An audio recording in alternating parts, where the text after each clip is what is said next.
was this peatland core domain sets, where we basically established a framework to understand how to measure peatlands in a standardized way and compare it across different regions and across different disciplines. And we also have different training sessions that are uploaded to our GPI YouTube channel. And here we offer free training on different topics, from research methods to field work, planning, organizing workshops with communities, etc. And we also last year developed this evidence synthesis and policy engagement training program, where we equipped researchers with tools to translate complex scientific evidence into simple and designated policy recommendations. And so we invite you to join the research working group. Here we have the QR code, but we have also a designated QR code with all of these and other products in the door for you just to take a picture. And for you to please join and help us improve and create the next steps of the global peatland research agenda. And I want to talk quickly about this publication that is going to be out in a couple of days, weeks, hopefully. And it's the Peatlands Matter for evidence synthesis methods and applications to inform peatland policy. So this is way more than a publication. It's a practical methodology to translate science into policy. And it all started with international collaboration with GPI partners, where we conducted a survey with hundreds of experts involved to identify 50 priority questions. Then we basically trained 42 researchers through the evidence synthesis program that I just talked about. And we prioritized 6 specific questions, which eventually were distilled into policy briefs and are going to be published in this publication. And the topics are related to community engagement, carbon and greenhouse gases, climate change, and biodiversity. And this is a very important process for us, because it involves helping researchers to generate, to tell them how the methodology to generate relevant, policy-relevant science, and for the policymakers to have clear results and recommendations. So also I want to share the online global peatland map that we have uploaded in our World Environmental Situation Room. So this is a UNEP digital platform for environmental data. And here it's a very friendly interface for users to interact, scroll, but also to download different data sets on this website to visualize how peatlands are distributed. But this complements with these regional story maps, where we want to produce accessible knowledge products for the wider audiences. And here we're combining different maps and case studies and different visuals, again, to explain why peatlands matter in a very simple, accessible language. And we recently published the Latin America and Caribbean peatlands. So please, again, we have the QR code here, but please come and explore this this platform. And I think that's, so basically all of these products are developed by the entire GPI partnership, but we want you to understand that basically all of this is for all of us to use. We want governments to use these resources to improve policy, researchers to improve and identify new research priorities, even for donors to assess the priorities that are out there to consider. So please use these resources, ask us if you have any questions. Also consider joining the research working group. And if you have more questions about, please just let me know. But these resources are for all of you. So thank you very much.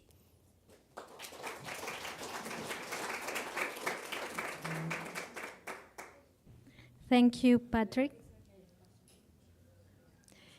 We have 2 seats here, if someone wants to join. And next up is the turn of Hans Hosten.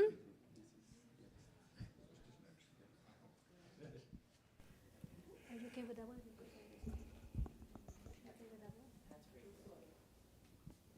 Yes. Oh, what is happening here?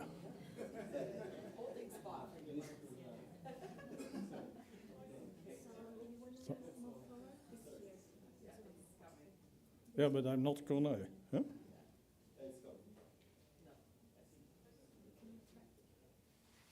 going to switch. I think that maybe you didn't make it into the full stream because maybe you didn't make it into the full presentation stream.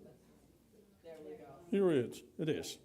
Yes, I have been asked to tell a little bit more about some science products, the peatland map, the hotspot atlas, and the breakthrough targets. Under the motto, good policies require good science. First, the global peatland map. Of course, for global policies and also for regional and local policies, it is important to know where your peatlands are. So the question is, how are peatlands also worldwide distributed? And then we have some issues. First, that peatlands are extremely diverse. The pictures to the right show peatlands from various parts of the world. They look completely different. They can be completely treeless. They can have forest of 60 meters, etc., etc. The second problem is that peatlands are diverse, but they have one thing in common, and that is called peat. Let's not discuss what is peat, but the problem is that peat is under the ground. You cannot see it from above. You cannot address it by remote sensing. And the third, and that's more a political problem, is that peatlands have been defined completely differently, variously, in different parts of the world, in different disciplines, in different countries, with respect to the minimum peat depth that is required to call an area a peatland. So how do you deal with this issue? The global peatland map has chosen to say, okay, let's then use multiple methods and data sources to get a solution that is as complete as possible, a possibly complete peatland map, but we do that at the expense of consistency. We do not use one method because one method cannot cover the global peatland distribution.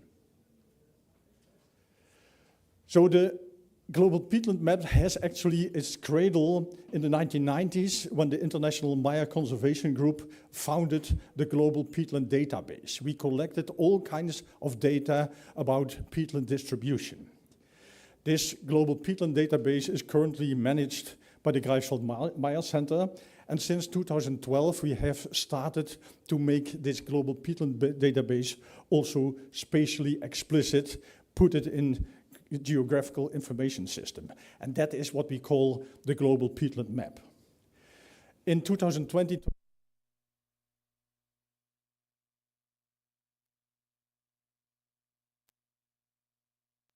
have financed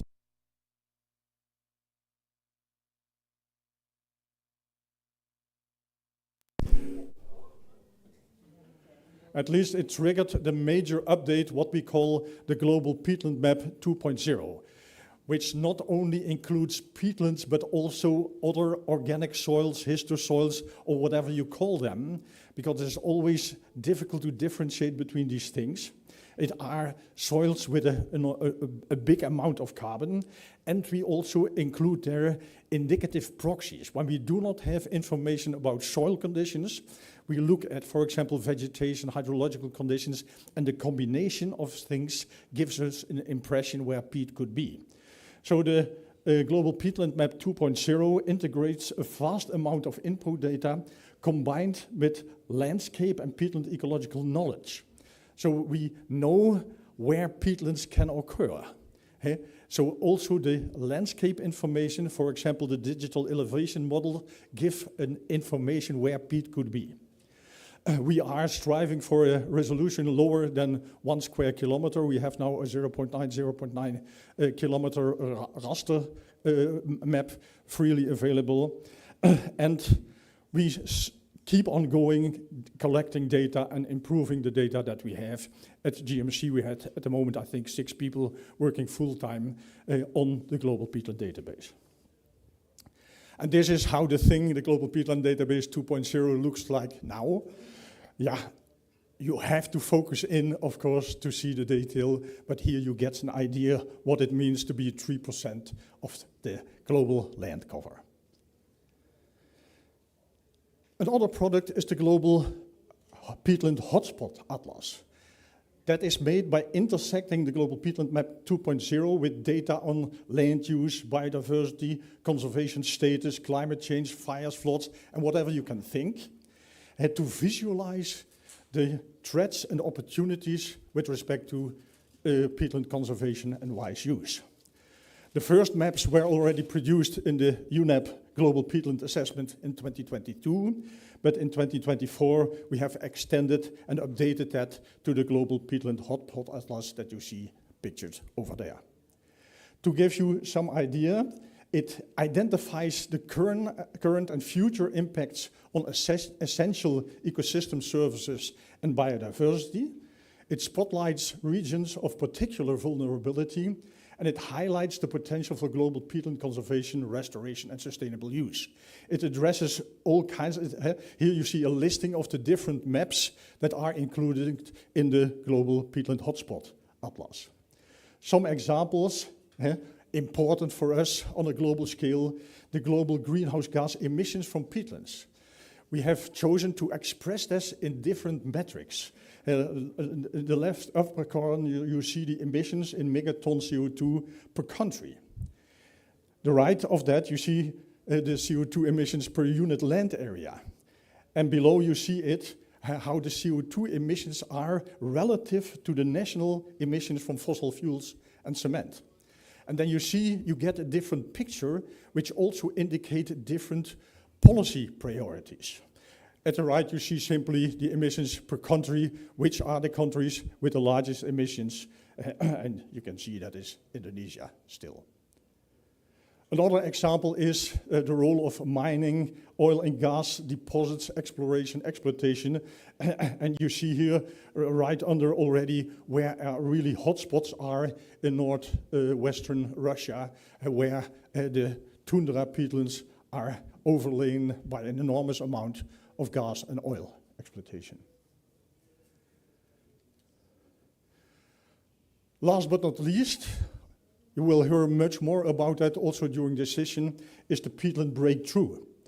The peatland breakthrough is the peatland contribution to the UNFCCC 2030 breakthrough agenda, where specific ecosystems are focused on to give more global attention, like mangroves, like coral reefs, seagrass, meadows, etc., etc. It are breakthrough documents that align with the Paris Agreement goals and with the Sustainable Development Goals, which gave a political basis for the decisions we have to take. If we say, okay, we have to re-wet all peatlands, it's not my wish, it is the logical consequences of a unanimously taken decision of all countries of the world in the Paris Agreement. So it is intended to support coordination and coherence across science, policy, finance, and practice, and it should complement existing international and sectoral policies, standards, and commitments. And of course, it must be based on the best available knowledge. It includes scientifically robust global targets and guiding principles. Tomorrow, I assume that Eva will tell us much more about the guiding principles, how will the targets be achieved. I will say something about the scientific targets, the first three one. Target 1 is conservation. We still have worldwide approximately 430 million hectares of peatland undrained, and from a climate purpose, we should keep them undrained. So we should halt the loss of undrained peatland by 2030 to avoid that the emissions from peatlands keep on rising. This is the most urgent and cost-effective climate action we can think of. The second target is, of course, to make drained peatlands wet again, re-wetting and restoration. We talked then about an order of magnitude of 50 to 60 million hectares, which emit something like 2 gigaton of CO2 equivalent. And the target is that by 2030, we should have 30 million, so almost half, not re-wetted, because that challenge would be too high, but at least prepared for re-wetting. because that will restore water, climate, and biodiversity functions. The last target is, of course, wise use. By 2030, we should have established conditions for sustainable development that are developed. And by 2050, we should have wise and sustainable use implemented on all peatland. This will prevent peat degradation and reduces land use conflicts. So the message is clear: better science allows better policies. Thank you. Thank you so much, Hans, and thank you, Patrick. So, for guiding us through the global science product and the peatlands breakthrough science-based targets. Now we are moving next to the global tropical peatlands overview, and we have 1, 2, 3, 4 interventions, starting with Mr. Cornel Ewango, over there. From University of Kisangani, speaking on the Congo Basin Science Panel for Peatlands. It works.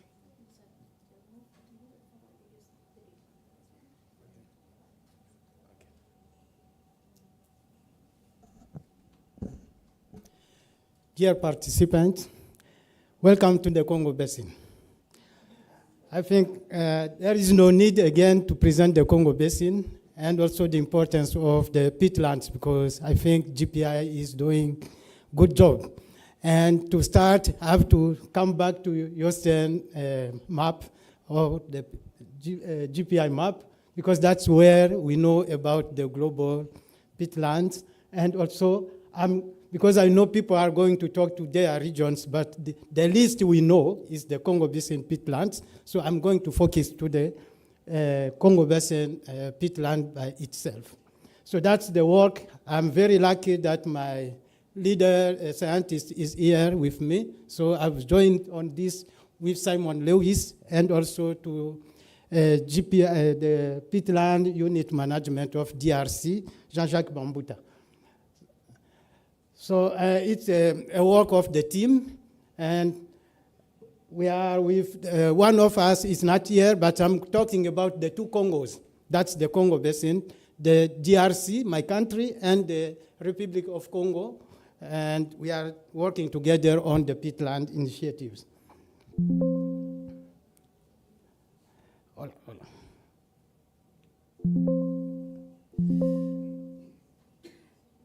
What's wrong? The big? Yeah, this one, yeah. That's going back? Oh, okay. So from the global peatland map, we see that it's assessing the most of the comprehensive peatland areas, and by specifically locating where they are, assess the condition and provide guidance for the protection and conservation. But it also includes all the update of the global peatland map, as Josten said. But the list of it is that peatlands have been well stood in Europe, North America, Southeast Asia, but there was a gap in the Congo Basin. And it's only why I said the last, because from 2015 that we start knowing about the peatland in the Congo Basin, and by 2017, that's where people become aware of the Congo Basin peatlands.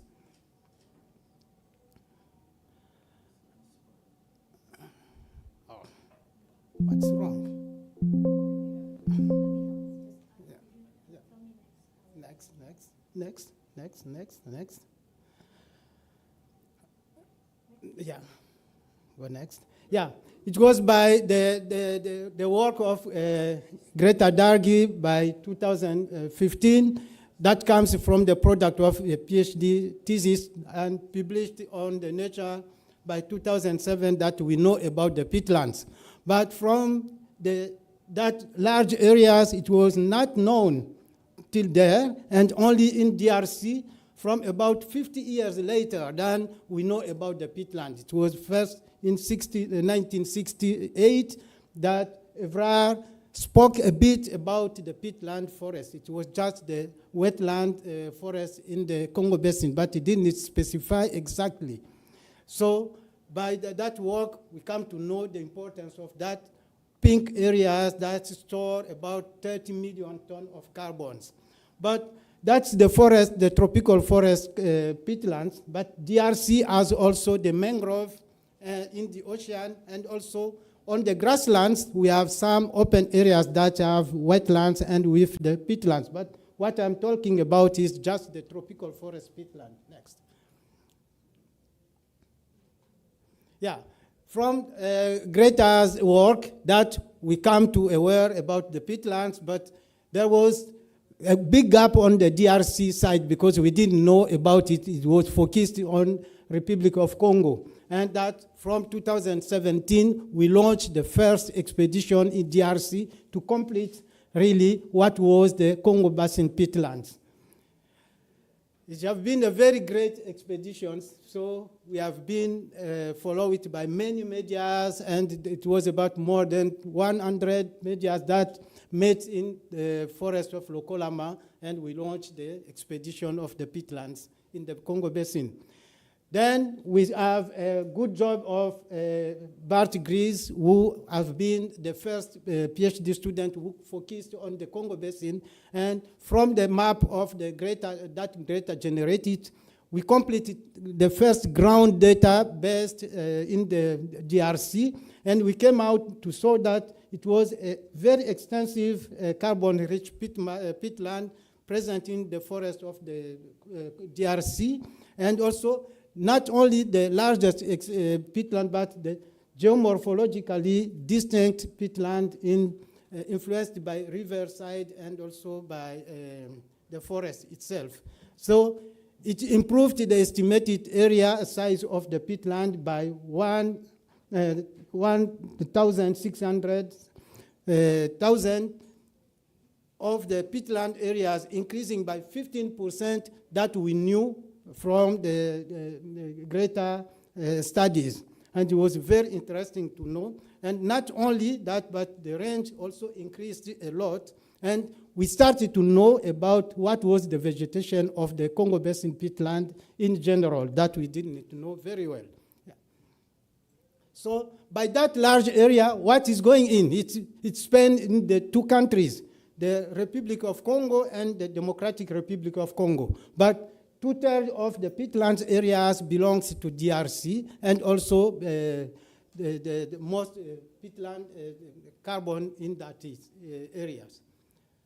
But we just focus very few to some provinces that we still much to know, to explore, to better understand the Congo Basin peatlands. Next.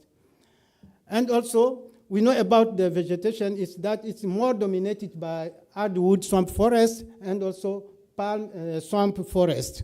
And it's more developed influenced by the river in one side, specifically in the DRC, and also interfluvial basin in the other Congo. And most developed by within the white water and black water within it. So it's quite very distinct from the east to the west. Yeah, next. And also we know about the thickness of the peatland in that area. There is a large variation of peat thickness depending to the vegetation density and also to the diversity of the vegetations. And also we see that DRC has much carbon density in its peatlands compared to the other Congo. Yeah. So what's very important is the ecological diversity overview. As I said, it's more focused by interfluvial peatlands in the other Congo, and we have the Congo River that gives the name of that large area, subdividing the peatland in the Congo Basin by two sides. One side is black water, and the other side, specifically in the Republic of Congo, is more white water that's dominated in that area. And in the DRC, we have one of the river which has really very black water than we don't have anywhere in the world. Yeah. So, but why Congo Basin peatland matters because of the pressure that we are having on that area. There is almost no protected area between that large peatland areas, except only in DRC, they have created a reserve to protect the peatlands in the gray on the north. But there is a big pressure also by agriculture and infrastructure, like building the road in the other Congo, and also in the two countries, oil and gas exploration is just now undergoing and threatening peatlands. And much in the largest DRC area, as you see, there is development of agriculture all over, and that is really the very big threat that we have for the peatland in that Congo. So I think that's what I prepared for you, and thanks a lot for the government of Peru, and also the two countries of the Congo Basin, and of course the GPI, who gave me opportunity to present to you, to bring to you the Congo Basin peatlands. Thank you.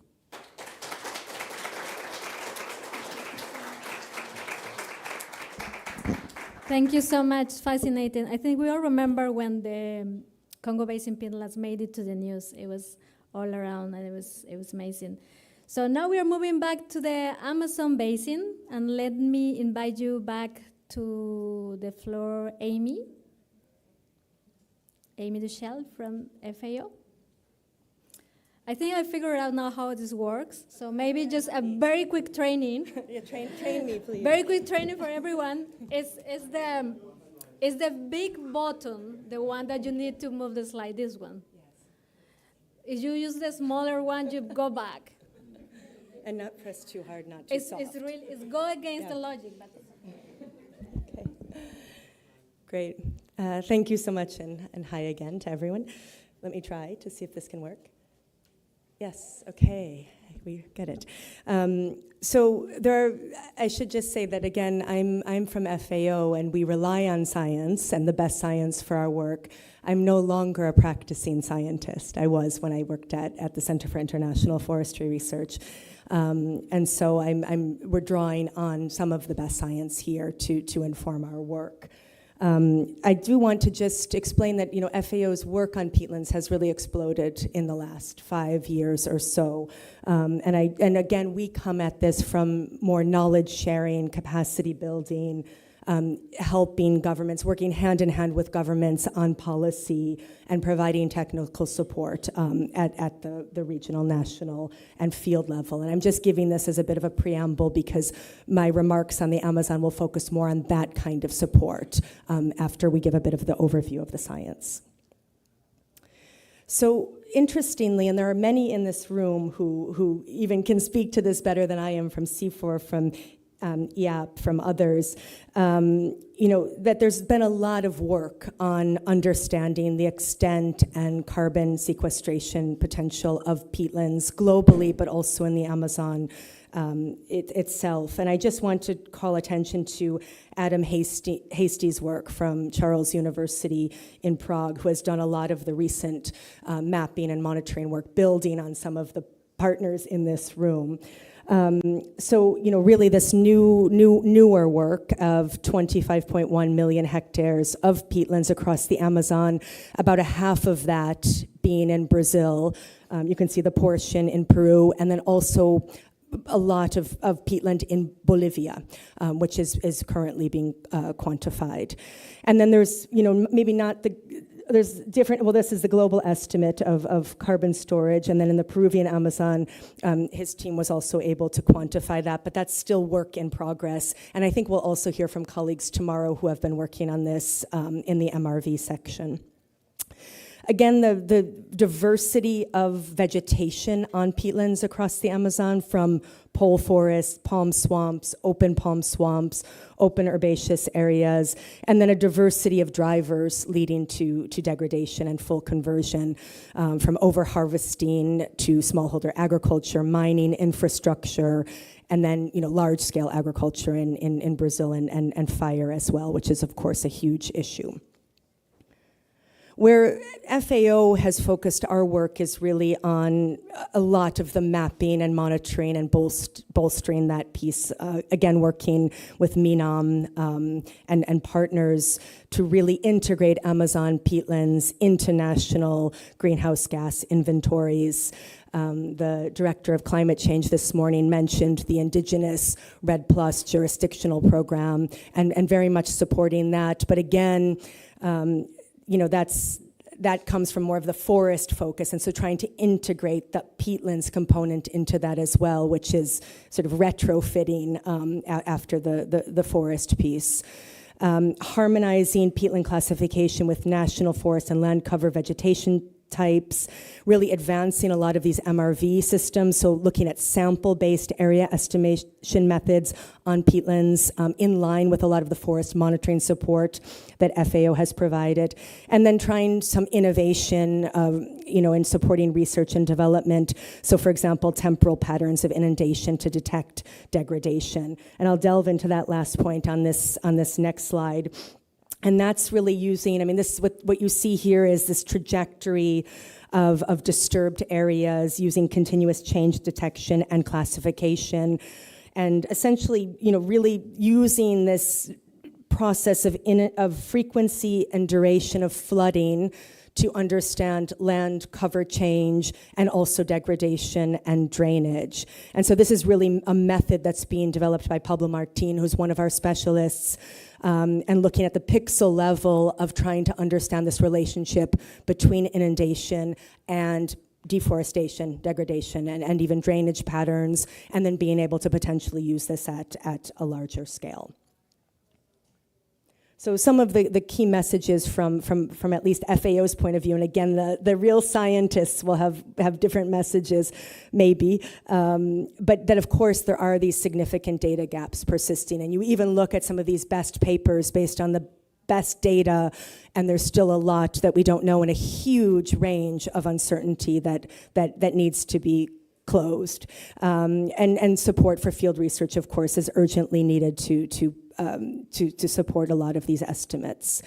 Again, you know, when we're thinking of national mapping, I think the appreciation for the focus on the Amazon basin at a whole is well appreciated, but at the end of the day, it's also national governments who are making national policies around a lot of these maps. And so really, you know, the ownership of those data, the research, monitoring, and management of those maps is clearly needed.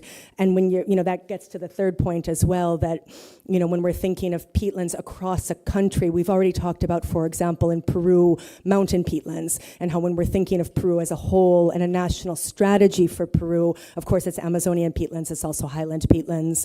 The same in a place like Brazil, where Cerrado dry forest peatlands are actually really important and less understood. So thinking of that kind of mapping as well. So I think that I close there, and thank you. Thank you, Amy.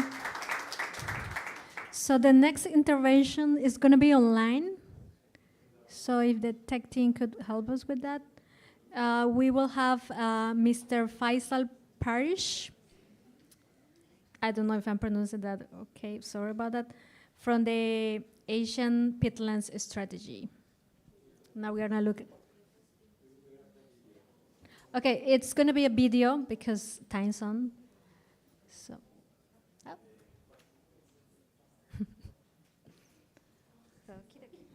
Good afternoon. I'm Faisal Parish, Director of the Global Environment Center from Malaysia. I'm presenting today on the overview of tropical peatlands in Southeast Asia. This presentation has been supported by the Western Pacific Sustainable Peatland Management, or SAGU, program. Peatlands in Southeast Asia cover about 23 to 25 million hectares. And they comprise mainly of lowland peat, and the lowland peat areas are divided into two. Topogenous peat, which cover maybe about 5% of the area that's in the lake and river basins, and then we have ambrogenous peatlands, which cover the majority of the area, about 95%, and these are large domed systems formed in between lowland river valleys in floodplain areas, and they're the dominant peatland type in the region. We also have upland and mountain peatlands, for example, on the mountain ridges in Peninsular Malaysia, in cloud forest areas, we have 50 centimeter to 3 meter deep peat on top of the ridges, which play a very critical role in water management in mountain areas. We also have upland peats in areas with podzol and iron pan soil, such as in Kelabit Highlands in Borneo. So peatlands across the region store more than twice the carbon of the biomass of all the region's forests combined.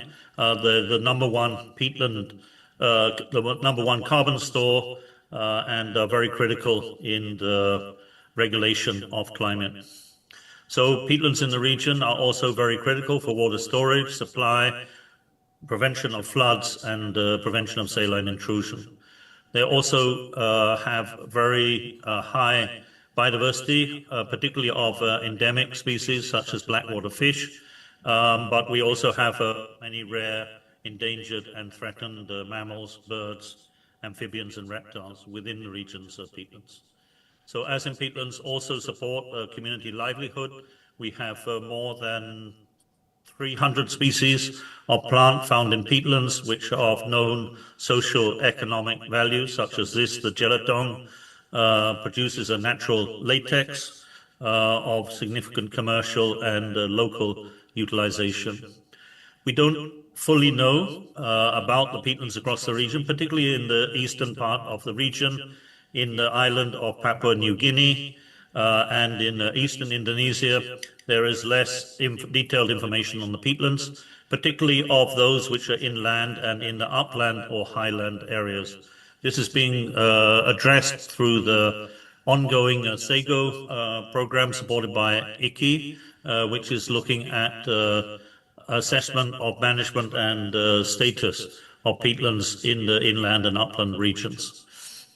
Degradation of peatlands across Southeast Asia has a major impact on local communities. We have millions of hectares of peatlands have been drained, cleared and burnt over the last 35 years, and this has a major impact on local communities, as well as causing massive economic, social and environmental impacts across the region.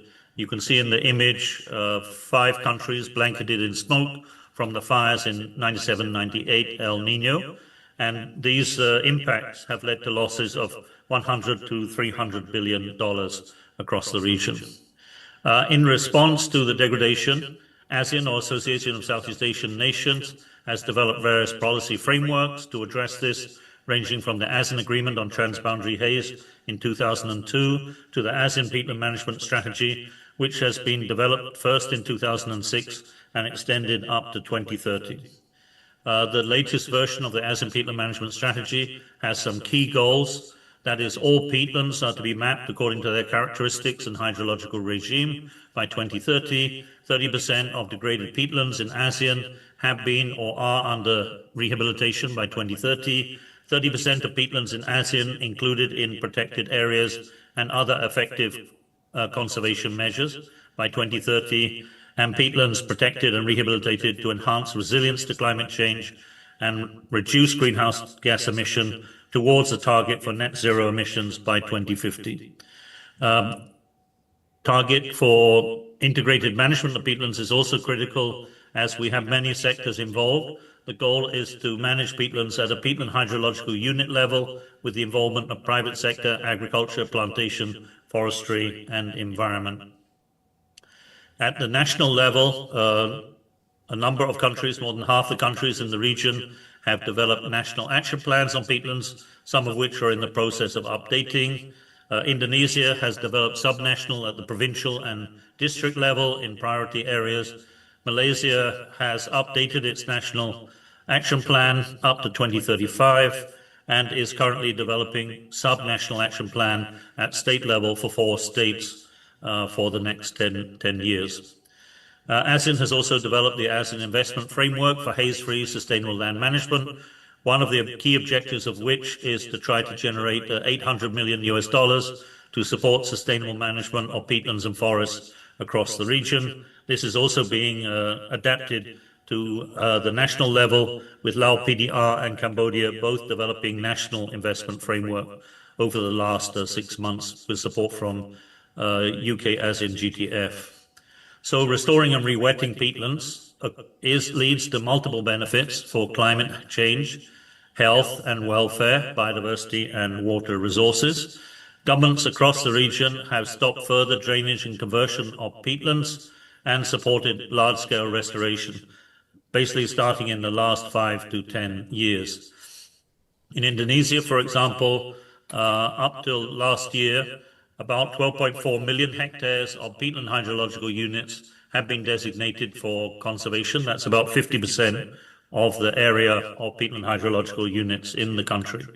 Private sector has also been engaged through the Roundtable on Sustainable Palm Oil and other mechanisms to adopt best practice for management and stop the further expansion of agriculture and plantations into peatland landscapes.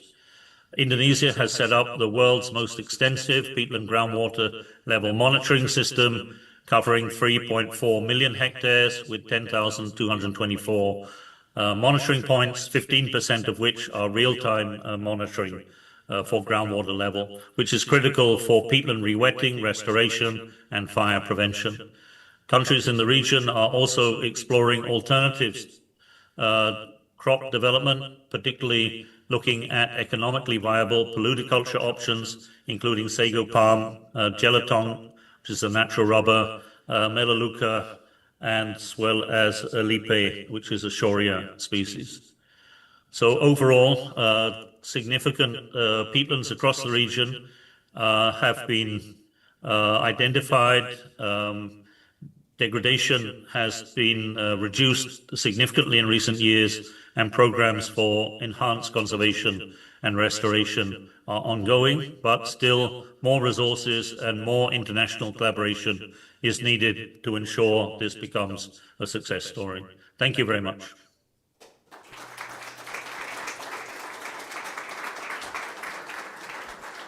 Very interesting, and well done, Indonesia, for changing the trajectory on that. Okay, now we are moving to Peru. So I'm going to switch to Spanish. Ahora vamos a enfocarnos en las turberas peruanas, y aquí tenemos a dos profesionales que son monumentos, vamos a decir, de la investigación de las turberas amazónicas. Denis del Castillo, creo que todos sabemos quién es, y todo el trabajo que ha avanzado para que las turberas peruanas lleguen al momento político en el que está hoy. Entonces tenemos una presentación de Denis, seguida de una presentación de Francisco Medina de INAIGEM. Denis, por favor.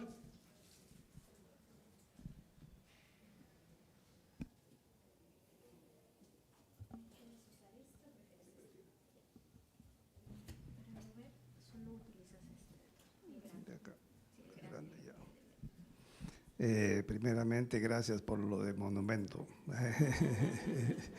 Gracias, sí. Estos años de trabajo, la verdad que yo me siento sumamente contento. Ha permitido aprender mucho, experiencias de un continente a otro, pero lo importante es de que se han creado amistades. Amy, por allá, nos hemos conocido hace unas décadas atrás, en Florida.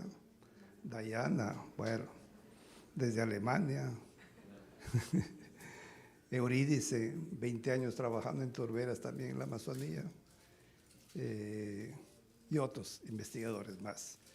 Eso es la verdad que hemos avanzado bastante. Si bien Emi menciona de que existen muchos gaps, es cierto, existen muchos gaps, pero hemos avanzado tremendamente, tremendamente.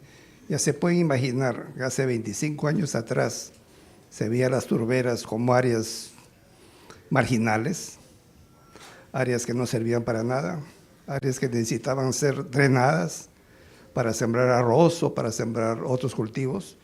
Y eso les digo mi propia experiencia. Soy amazónico y fui arrocero. Eliminamos las turberas, drenamos las turberas para sembrar arroz. Con mi ojo amazónico lo veíamos así, un potencial para sembrar arroz. Entonces hemos avanzado bastante y hemos aprendido mucho. Entonces yo quiero hablarles aquí algo, cómo lo enfocamos acá en el Perú, en la Amazonía.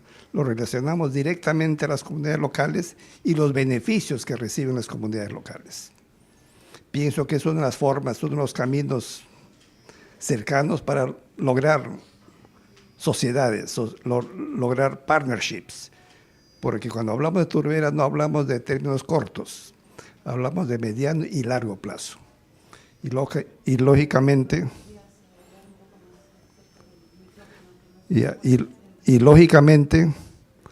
tenemos que entendernos. Les voy a contar una experiencia cortita. Durante 5 años trabajaba con comunidades locales en la Amazonía, hablando de peatlands, hablando de bofedales, y lo veía que creía que todos me entendían. Pero después de 5 años me di cuenta que pocos me entendían. Hablaba de peatlands, hablaba de turberas. ¿Entienden esto? Les pregunto a las comunidades locales. Me dicen, no. ¿Entienden ustedes de chupadera? Ah, sí, claro. ¿Por qué no has hablado de chupadera hasta hace 5 años? Me dice. Ah, lección aprendida. Si buscamos socios locales, tenemos que aprender el lenguaje local del producto. Solamente así tenemos partnerships de verdad. Y le menciono esto como anécdota, que nos puede servir para trabajos futuros, justamente trabajando con comunidades locales y en lugares aislados. Quiero adelantarme, disculpen el tiempo, ya me llevé creo 5 minutos. Veamos qué cosas, cómo trabajamos las turberas amazónicas de Perú. Para nosotros los humedales, turberas amazónicas, es una fuente de vida, de trabajo, biodiversidad y mitigación del cambio climático. El enfoque global. Y recuerdo lo que dijo Emi, hay que mirarlo a nivel de cuenca, no hay que mirarlo como un tema puntual, sino a nivel de cuenca. Y todo lo que ven acá son turberas, son aguajales. El aguajal significa vida, y eso lo vemos a la orilla de los ríos amazónicos, el río Marañón, el río Cayali, esa es la vida. Entonces tenemos que entender cómo podemos ganar socios en ese mundo amazónico para conservar las turberas y mantener sana a la sociedad local. Entonces eso lo relacionamos con los aguajes. Tenemos la fortuna acá en el Perú de tener en las turberas un producto altamente económico. No, altamente quizás no, económico, pero que genera trabajo, conserva la biodiversidad y crea economía. Entonces lo relacionamos, aguaje y turberas. No de que no, eso no quiere decir que 100% de aguajales son turberas, más o menos 80%, un poquito más, pero hay una relación directa. Si hablamos de turbera, tenemos que hablar de aguajal acá en el Perú. Y gran parte de la fauna se alimenta de los aguajes. Gran parte de la biodiversidad depende de los aguajales. Y no digo aguaje, sino aguajal, porque lo veamos como sistema, como paisaje. Porque si bien el fruto es importante, pero gran parte de esos productos del aguajal son beneficios económicos y sociales. Esa es la vida de los hombres y mujeres amazónicos. Los hombres cosechan el aguaje, lo transportan y las mujeres son las que negocian. Miren, fuente de trabajo para las mujeres, independientemente de la edad, es el motor de la economía en las ciudades que mayor consumen aguaje en el Perú: Iquitos, Pucallpa, Tarapoto y Urimaguas. Pero hay un problema, pues. Se están disminuyendo las turberas y humedales de la Amazonía por diferentes razones. No vamos a entrar a discutir ahora, razones son múltiples. Pero tenemos que reconocer que el problema también nace del mismo lugar que se utilizan los aguajales. La tradición es cortar el árbol, cortar la planta. Un botánico me dijo que una palmera no es árbol, es una planta. Se corta, asumiendo de que son gigantes, más de 6 millones de hectáreas de aguajales, nunca se va a acabar, siempre va a existir. Pero hace unos 50 años la necesidad era cortar un árbol, una planta, pero ahora bajo la necesidad y el mercado se requieren 20 toneladas. Se consumen 20 toneladas de aguaje solamente en Iquitos. Entonces aquí hay un problema serio. Nosotros lo llamamos un aguajicidio. No sé si existe traducción para eso. Entonces la fórmula es que las personas entiendan que cortar una planta es un crimen. Que lo mejor es cortar, seguir aprovechando los aguajes, pero utilizando otros instrumentos. Aprovechar los frutos, pero jamás cortar una planta. Bueno, no voy a entrar a esto porque todo el mundo, ustedes lo saben, cómo se forman las turberas, pero las turberas en el Perú no son homogéneas, pues, son muy heterogéneas. Ahí viene el problema donde necesitamos mucha ciencia para saber exactamente los stocks de carbono que existen en ciertas áreas. En algunas áreas existe un medio metro de profundidad, en otras áreas 7 metros, y en otras áreas más de 9 metros. Eso es importante. Ciencia tiene que seguir trabajando para determinar metodologías prácticas, simples y más exactas. Bueno, aquí en el Perú inicialmente casi toda la investigación forestal se realizaba y los cálculos de carbono se medían de la superficie hacia arriba y no se medían de la superficie hacia abajo, en donde están las turberas. Entonces el esfuerzo que hizo mi institución, el IAP, junto con todos los socios internacionales y nacionales, para averiguar más cuál es el secreto en los aguajales, en las turberas de la superficie hacia abajo. Cristel, otra gran socia de acá también, de CIFOR, venimos trabajando hace más de 10 años, justamente mejorando metodologías, mejorando técnicas. El tiempo me gana, pero quiero llegar a esto. Hay diferentes tipos de turberas y aguajales. Y para hacer comprender a las autoridades y al público también local, socio, tenemos que entender. Tierra pantanal tiene más turberas. Y menos turberas tienen las tierras firmes. Porque fíjense, acá es casi igual, 50% de carbono en la superficie hacia arriba y en la superficie hacia abajo más 50. Pero los varillales almacenan más carbono. Entonces tenemos que hacer diferencias entre turberas y eso solamente la ciencia nos da para desarrollar mejores políticas de manejo de las turberas peruanas. Existen publicaciones, ya lo han mencionado esto, pero ciencia es lo principal para poder promover la seguridad alimentaria en las turberas y áreas adyacentes. Proteger, mejoramos la biodiversidad y ecosistemas amazónicos. No pensemos en la planta, el aguaje, sino en el aguajal, que dan los frutos y otros servicios ambientales. Y bueno, fortalecemos la resiliencia climática y contribuimos a la reducción de emisiones de gases de efecto invernadero. Amigos, sigamos comiendo aguaje, pero conservando las turberas. Muchas gracias, Denis. Denis del Castillo. Quienes van al viaje de campo, pues tendrán la oportunidad de conocer los aguajales en vivo y en directo. Ahora tenemos a Francisco Medina de INAGEM.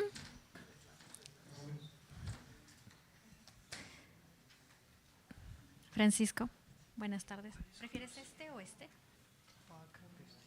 Okay. Solo aprietas.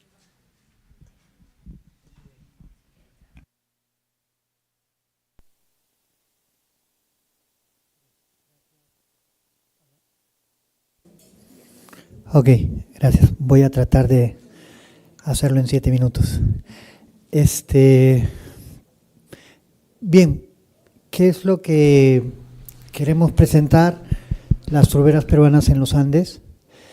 Y para INAGEM es el Instituto Nacional de Investigación en Glaciares y Ecosistemas de Montaña, es la autoridad científica y técnica en glaciares y ecosistemas de montaña. Y el ámbito es el de montañas.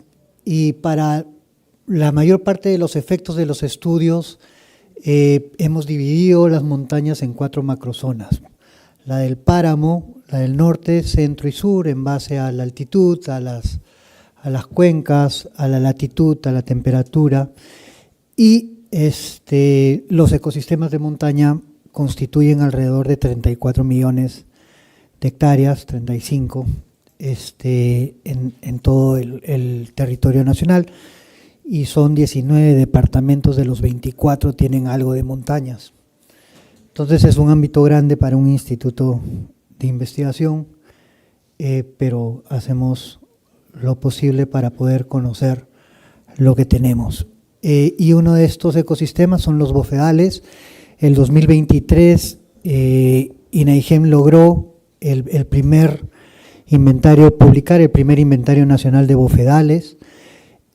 Como ven, es un mapa un poquito más grande que el que se tiene. Y aquí son datos importantes, ¿no? Solo el 7% de la superficie de bofedales está en áreas protegidas bajo alguna categoría de protección. El 22% está dentro de territorios de comunidades campesinas y el 41% en concesiones mineras. Entonces, aquí hay un tema no solo de traslape de uso de la tierra, sino también un aspecto de gobernanza que se tiene que trabajar con estos dos grandes actores, ¿no?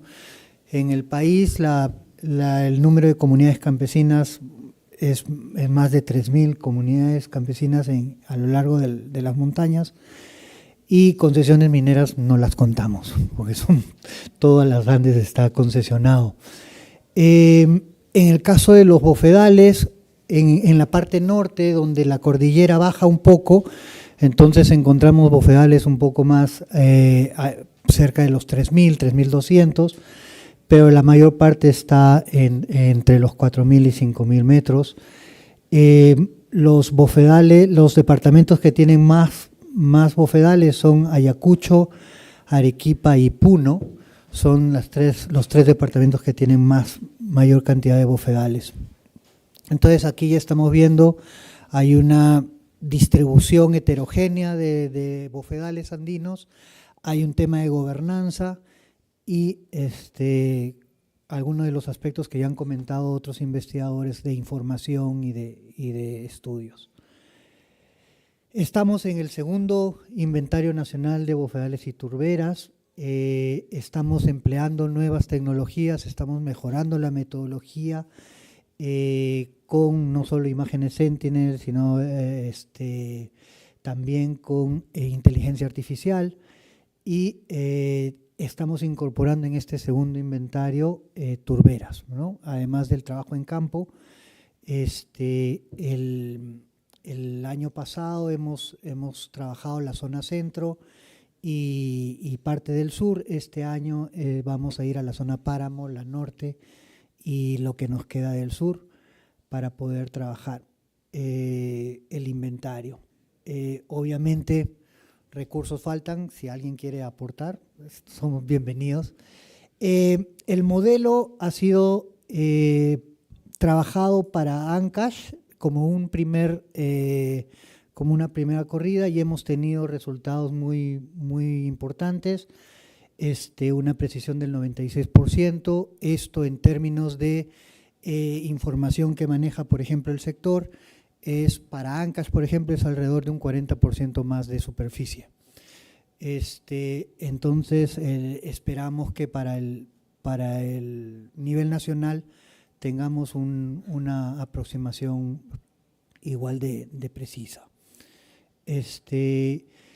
Pero no solo es el Inventario Nacional de Bofedales, sino también trabajamos los bofedales en el territorio.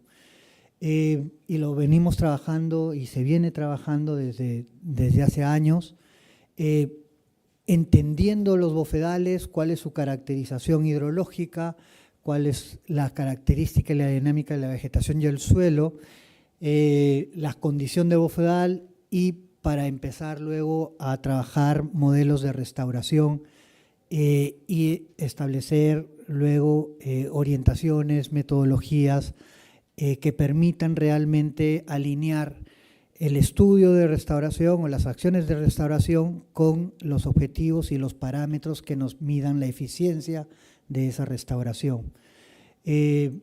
Por ejemplo, estamos evaluando la eficiencia del traslape de champas, estamos midiendo la respiración y el carbono, la propagación de Disticha muscoides, que es la especie dominante en la mayoría de bofedales, y ahí hemos tenido resultados importantes y venimos implementando algunos equipos de monitoreo de bajo costo para poder ampliar los sitios de estudios, ¿no?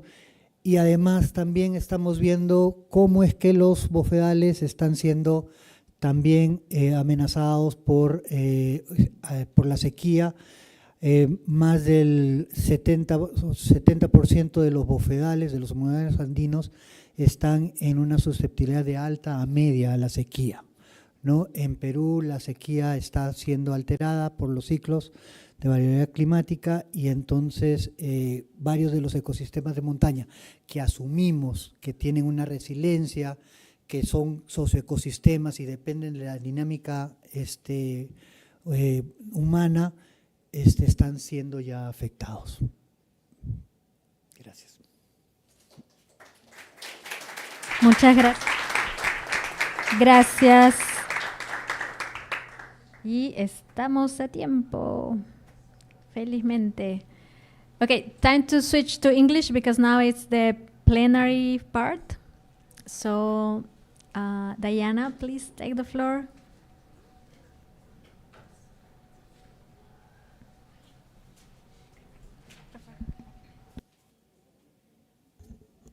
Thanks, everyone. That's a lot to digest, of course, and it's actually fabulous to see so much progress happening all at once around the world on all of these important science discoveries, research discoveries. But I can also see that this research and science isn't happening alone. There's really some great collaborations and connections where now researchers are not also on their own in this very challenging world of peatlands. What I also wanted to ask about in the room, because it's quite often challenging and isolating when researchers are out there. I'm not sure how many of you have been out there, but it is quite an incredible, daunting, isolating task. And what we've seen in the years that we've been supporting the Global Peatlands Initiative is this research collaboration, whether that is interdisciplinary research collaboration, which is increasingly more important to make better decisions. We need the hydrologists, the vegetative specialists, the cultural heritage experts, and a diverse group of people that know different parts of knowing. But I also have seen most recently, especially from the work on the Congos, is the connection from what was at the first bit, a little bit of an isolated research project that is now embedded entirely into the way that the governments are looking at planning, that partners are looking at policy development, and that our NGOs are also looking towards large-scale programs.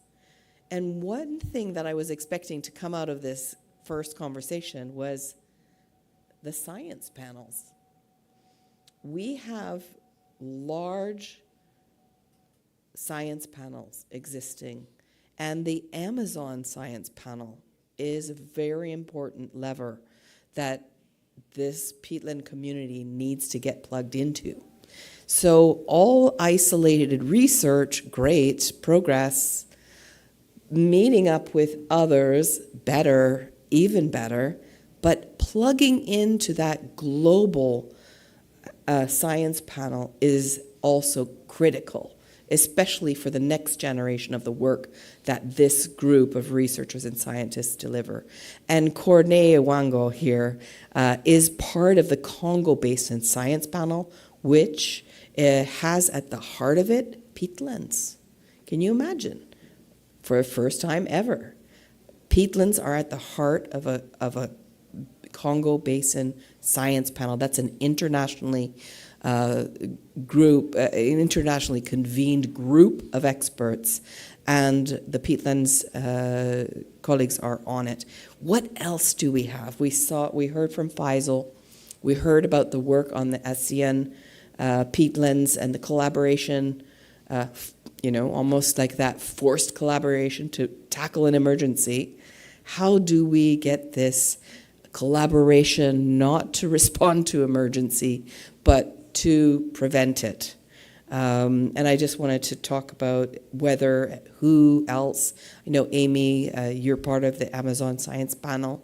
I think it's really important from our perspective that the partners that are connected into that science panel are also advocating, doing their role to make sure that the isolated, unique, but critical peatlands research that's happening around the world is tapped into and also helps upgrade the science of those panels, of those collaborative basin-wide panels.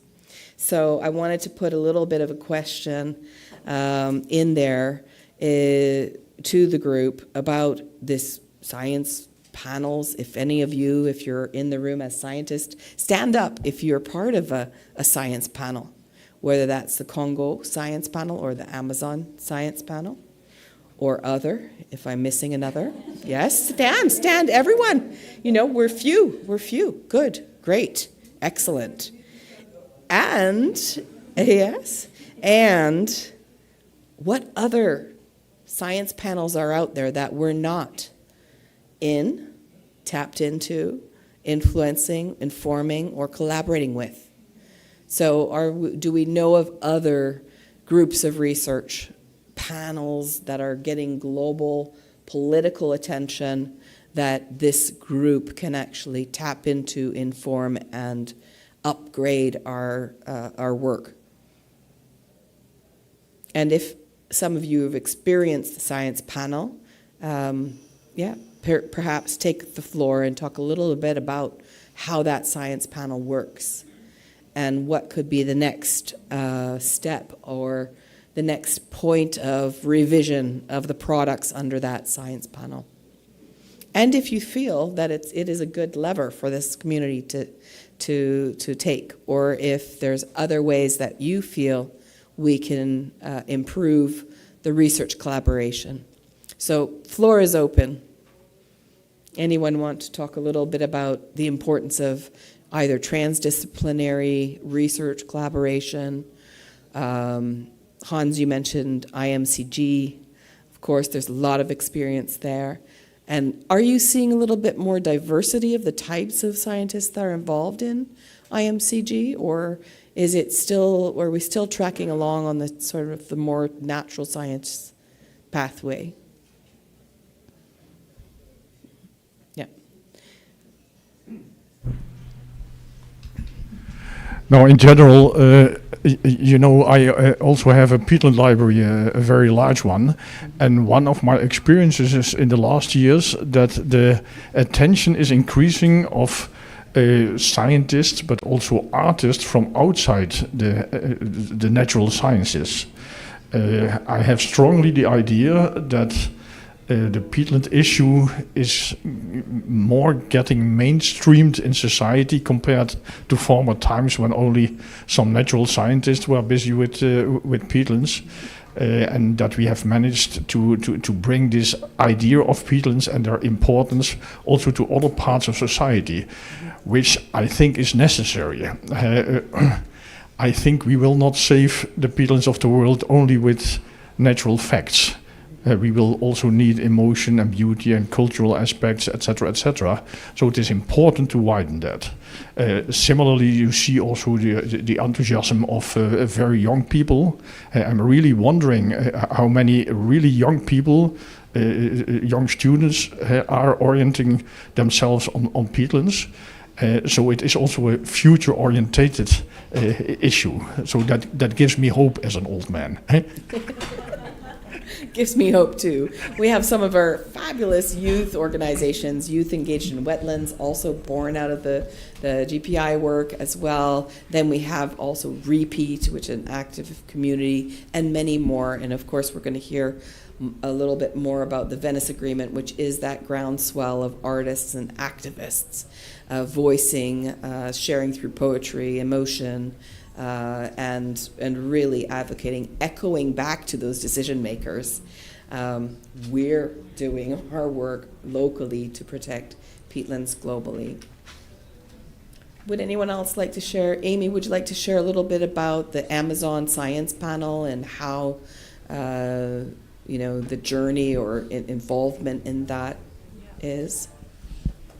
Sure, with the caveat that I wasn't involved in the peatlands research in the SPA. But I mean, I think that is, and maybe Dennis actually could probably say more about it, not to put you on the spot. But I mean, I think the SPA, it's now, Science Panel on the Amazon, it's now 5 years old. And the most recent report was launched last year at COP30 on connectivity of the Amazon for a living planet. And now, I mean, really the stage, but first there was the big overview report, I think in 2021, 2022, and then these thematic reports. And I think they're probably, without knowing how much is really being done on peatlands in that report, there's probably huge scope for enhancing the work. And even when we were looking at some of the numbers for this presentation now, despite all the advances, there's still a lot of knowledge gaps that certainly could be spotlighted. So I will bring that to I will help advocate, Diana, for that in the group when I meet with them next. Since I'm holding the mic, I also would want to just outline the IPCC 7th assessment cycle. And of course, there's the short-lived climate forcers methodology report, and there's a big section on biomass burning that focuses on peatlands and the other gases that are emitted from peatland burning, and trying to come up with emission factors that will support inventories around that. So I think in these, and then also the carbon dioxide, the CDR report, which is the sister methodology report, which also includes organic soils. So I think in both of those, peatlands will certainly be spotlighted from a methodology standpoint.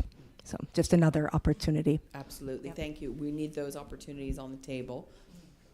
Maybe Cornet or Simon. Oh, Kate, yeah, take it on the table. Here we go. Thanks. Hello, everyone. My name. Should I stand up? Please introduce. Yeah. Thank you. Yeah.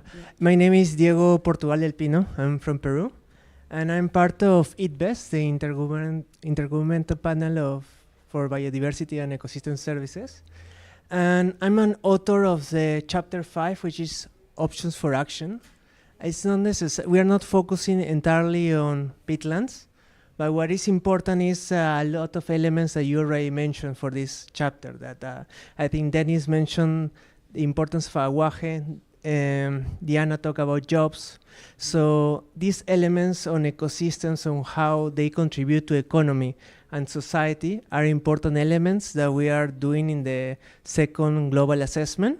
But also, one more thing that I wanted to mention is that we are considering bundling of options, putting a lot of different options together.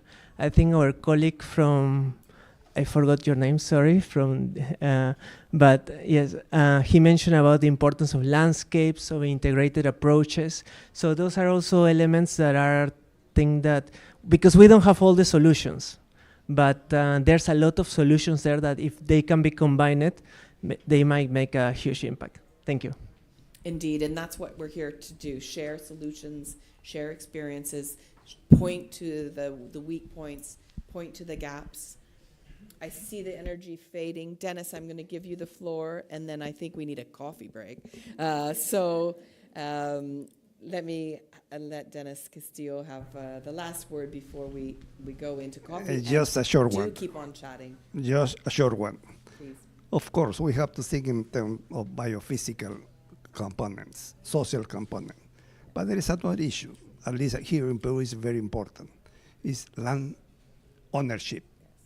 I'm not saying titling, because there are some issues related to law, but we have to think about how the local people feel owner of that area for 20 years, 50 years, but there has to be a way to do ownership to the people who are helping to preserve peatlands. Thank you for that. Indeed, going back to our nice messages in the morning. Go ahead, Yoli. Thank you. Okay, I'm not a technical expert, you all know, but one thing that we're looking at in terms of, knowledge and is the worldviews of local people and indigenous people and Afro-descendant people at the local level, and how this gets into, broader frameworks, like, the Cuny Montreal and all that.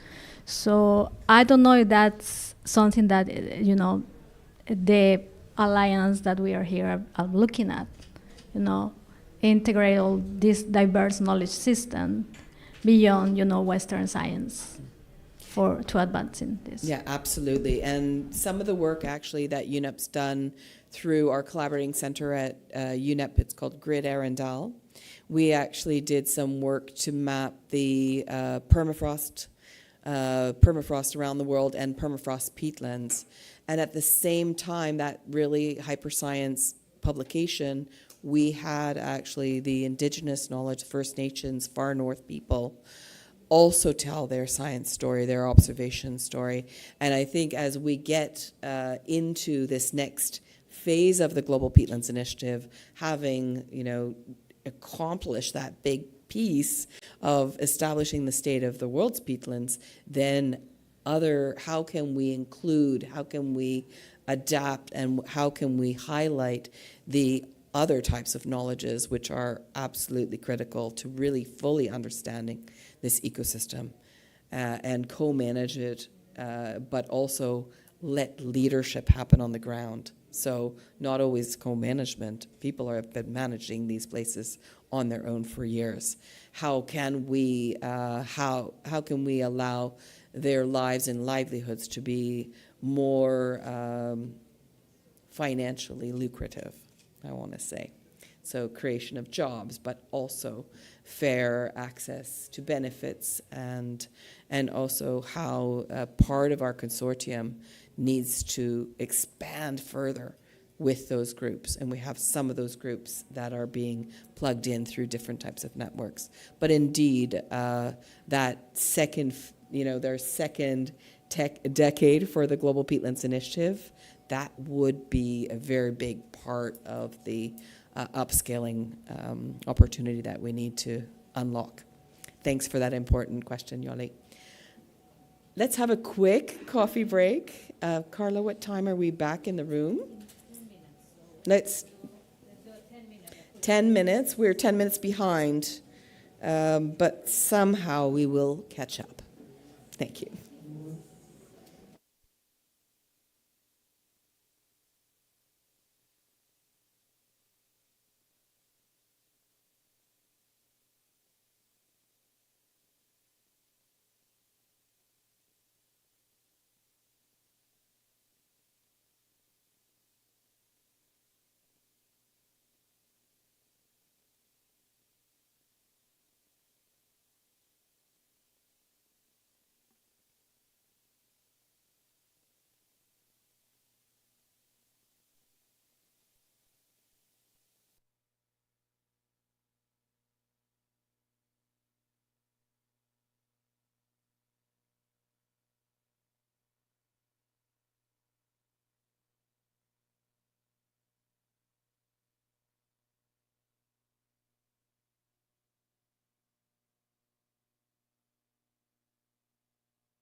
every time you look at me, I feel the world come alive and free. Your smile is all I need to see, to know that you're my destiny. With every step we dance so slow, like the tides that ebb and flow.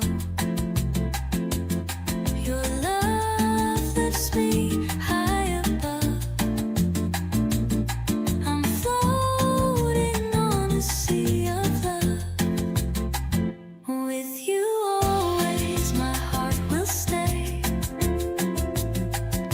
like the rhythm that never fades away. You're the one I need, I'm here for you. In your arms I feel brand new. With you always, love's on top. And it's a feeling that won't ever stop.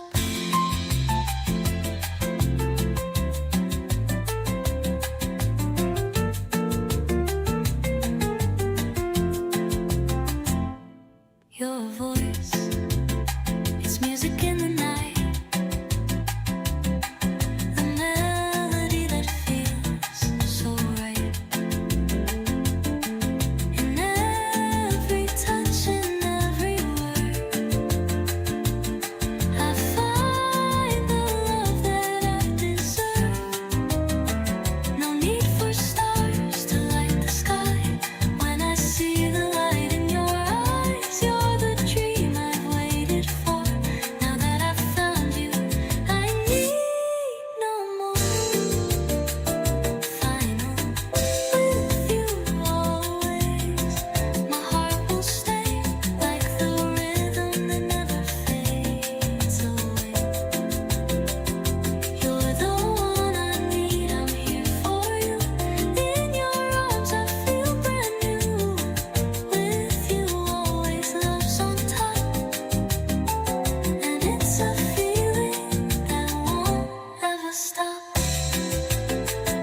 With you always, love's on top. With you always.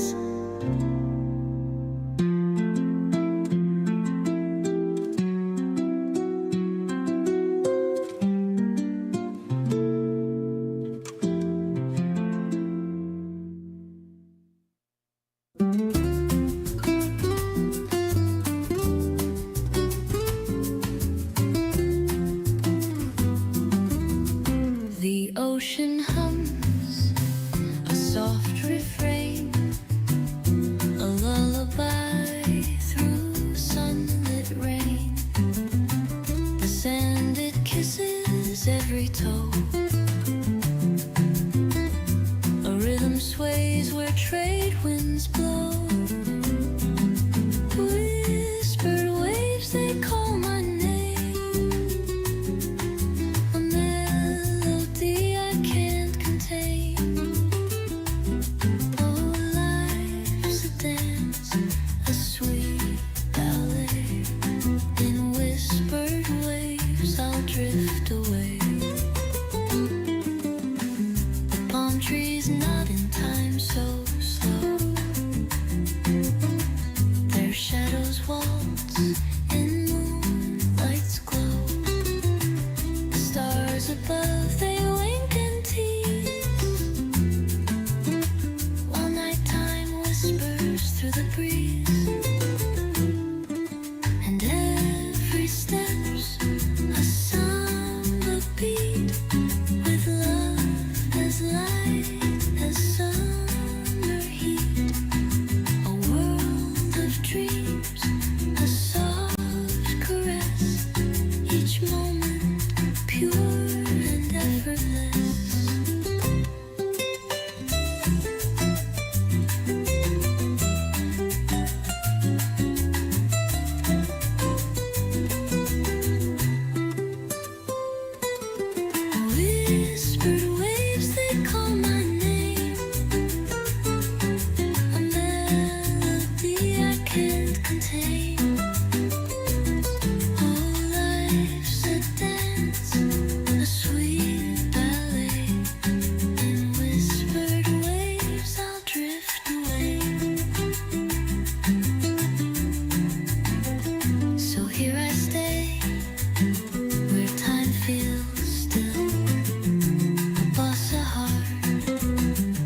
rolls in, the tide rolls out, a dance of time, a whispered root.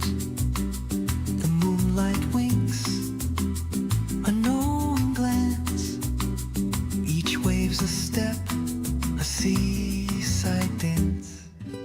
Whispers in the sand, oh, they call my name, soft and sweet, like a candle flame.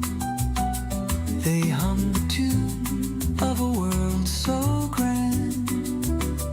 Life's a samba, whispers in the sand.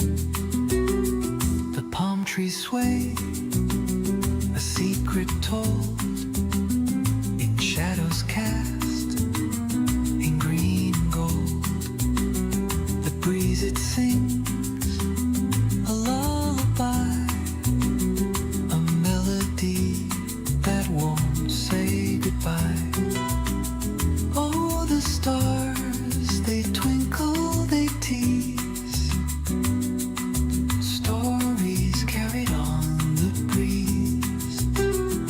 In their glow, my heart takes flight, a serenade in the velvet night.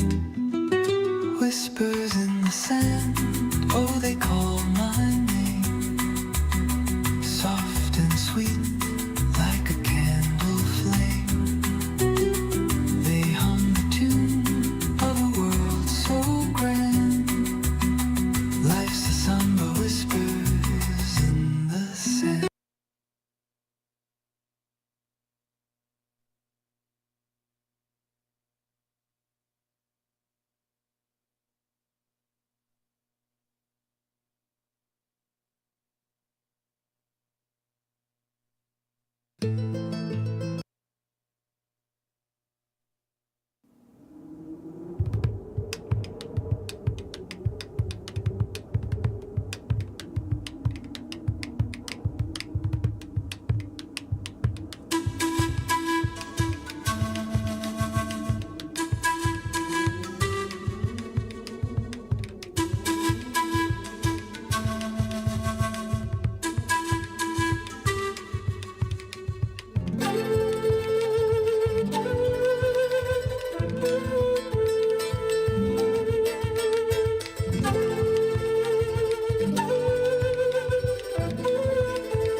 coming with me. No, I gotta make a move. Sleeping by the freeways, looking for the thing I choose. I know I gotta go, I know I gotta see this through. I'm hoping that you'll be there, hoping that you feel it too.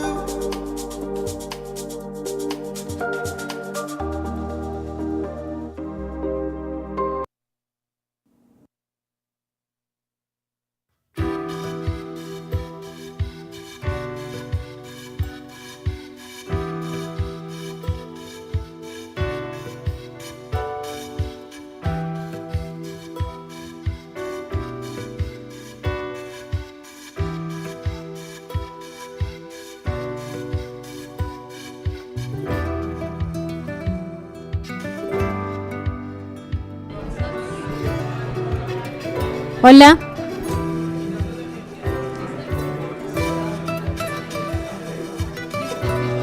Yeah. Please, everyone have a seat. We need to start again. Las personas que están afuera, por favor, tomar asiento. Vamos a empezar el tercer segmento. Turberas en los marcos de políticas y los compromisos nacionales.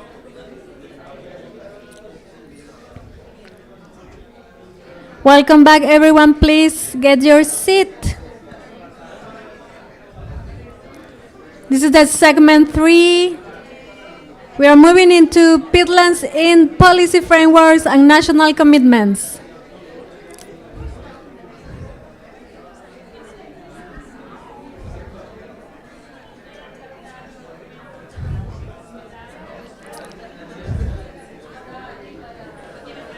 Okay. Sorry. We need everyone to get in, please. We're going to close the door because we need to start soon. We're closing the door.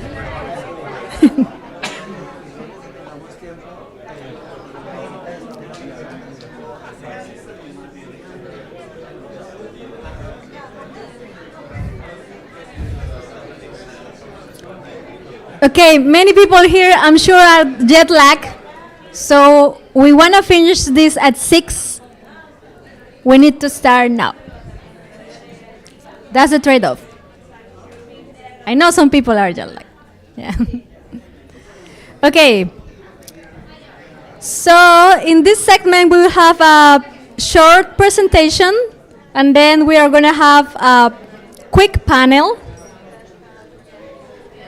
And you are going to excuse me because I'll have trouble pronouncing some of your names. So I apologize in advance for my not trained tongue. But I can say murciélago, and some of you can. Because of Spanish. All right. Ready? All right. So again, please keep your time, because then we can finish our work and we can go in time for everyone to get a rest and get ready for tomorrow, because we are starting earlier tomorrow. All right. So let me call Julie. Oh, Julie's here already. Sorry. No, everybody knows Julie. So.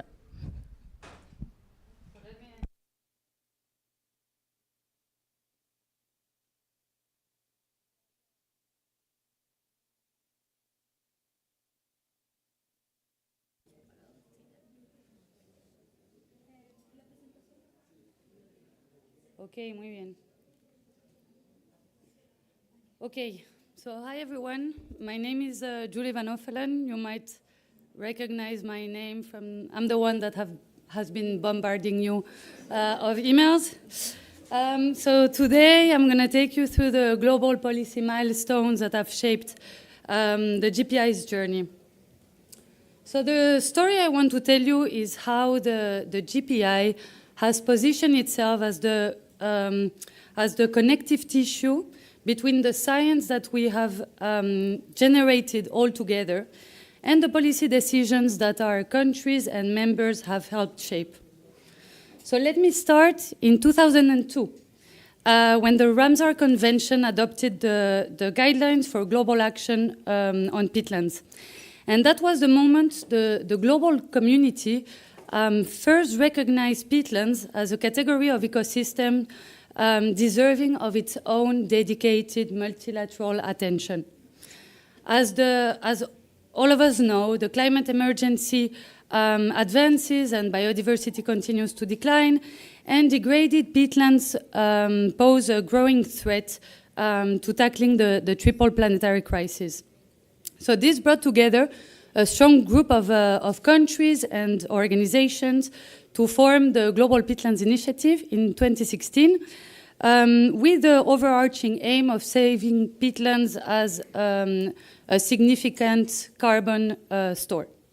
And the GPI mandate was clear: to bring finance, policy, practice, and did I say practice?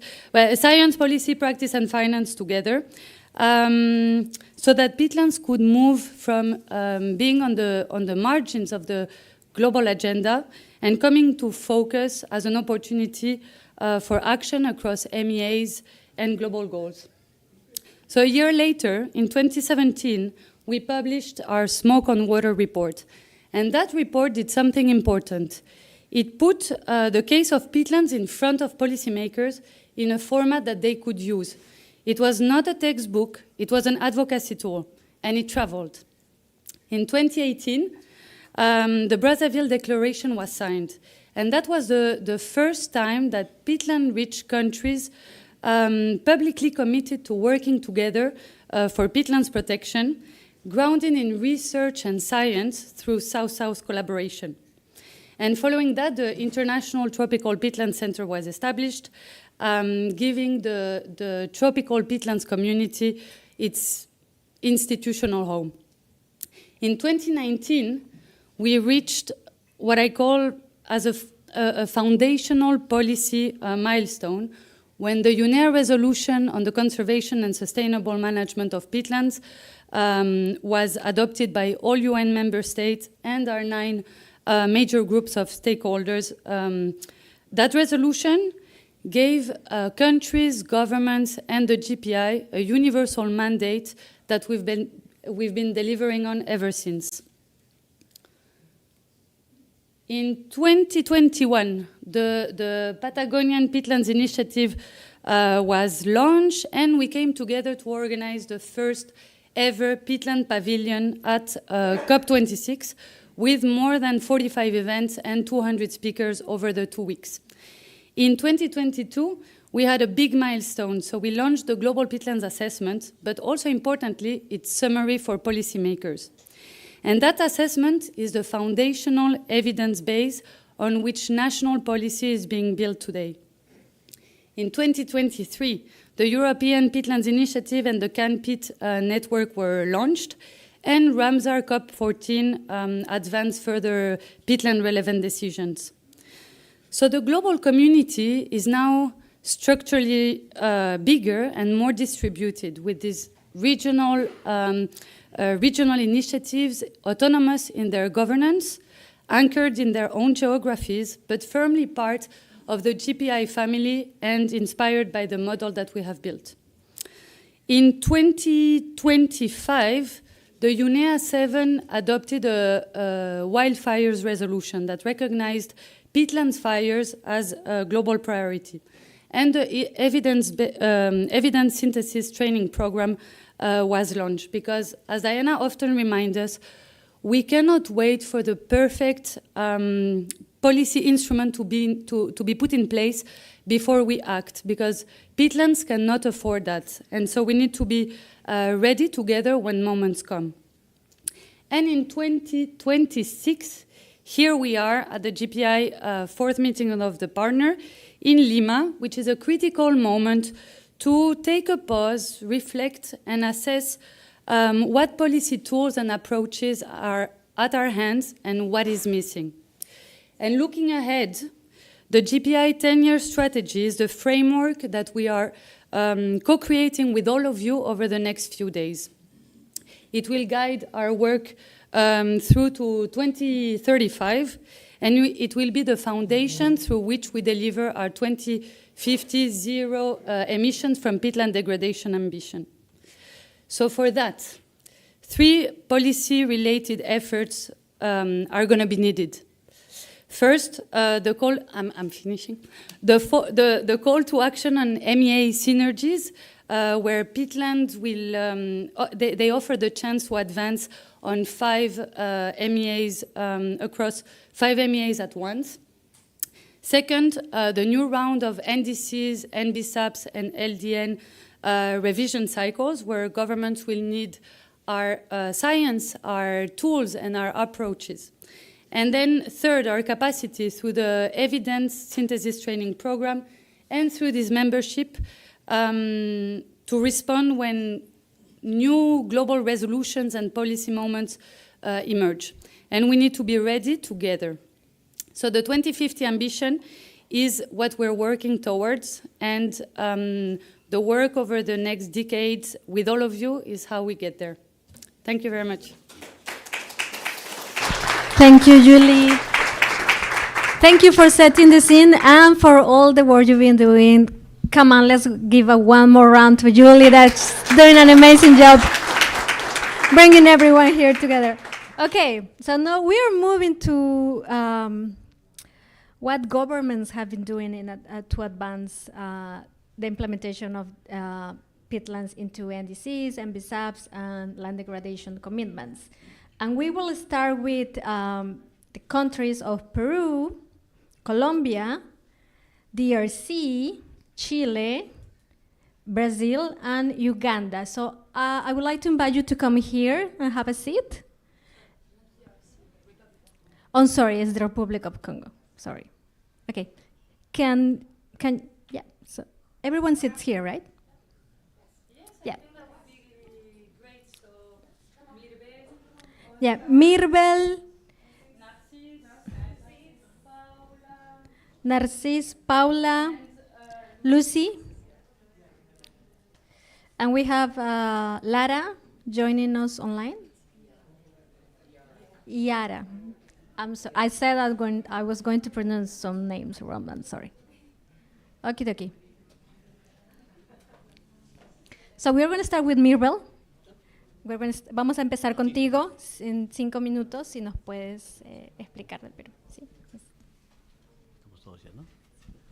Yo tenía, buenas tardes. Yo tenía una presentación también breve como para ayudarnos de pronto. ¿Sí? Básicamente para que puedan guiarse, ¿no?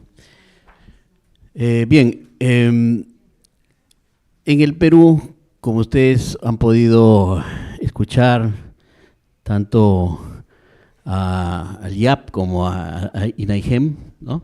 Hemos tenido una experiencia bien interesante en los últimos años para poder vincular la información científica a políticas públicas. Eso es el punto de partida, ¿no?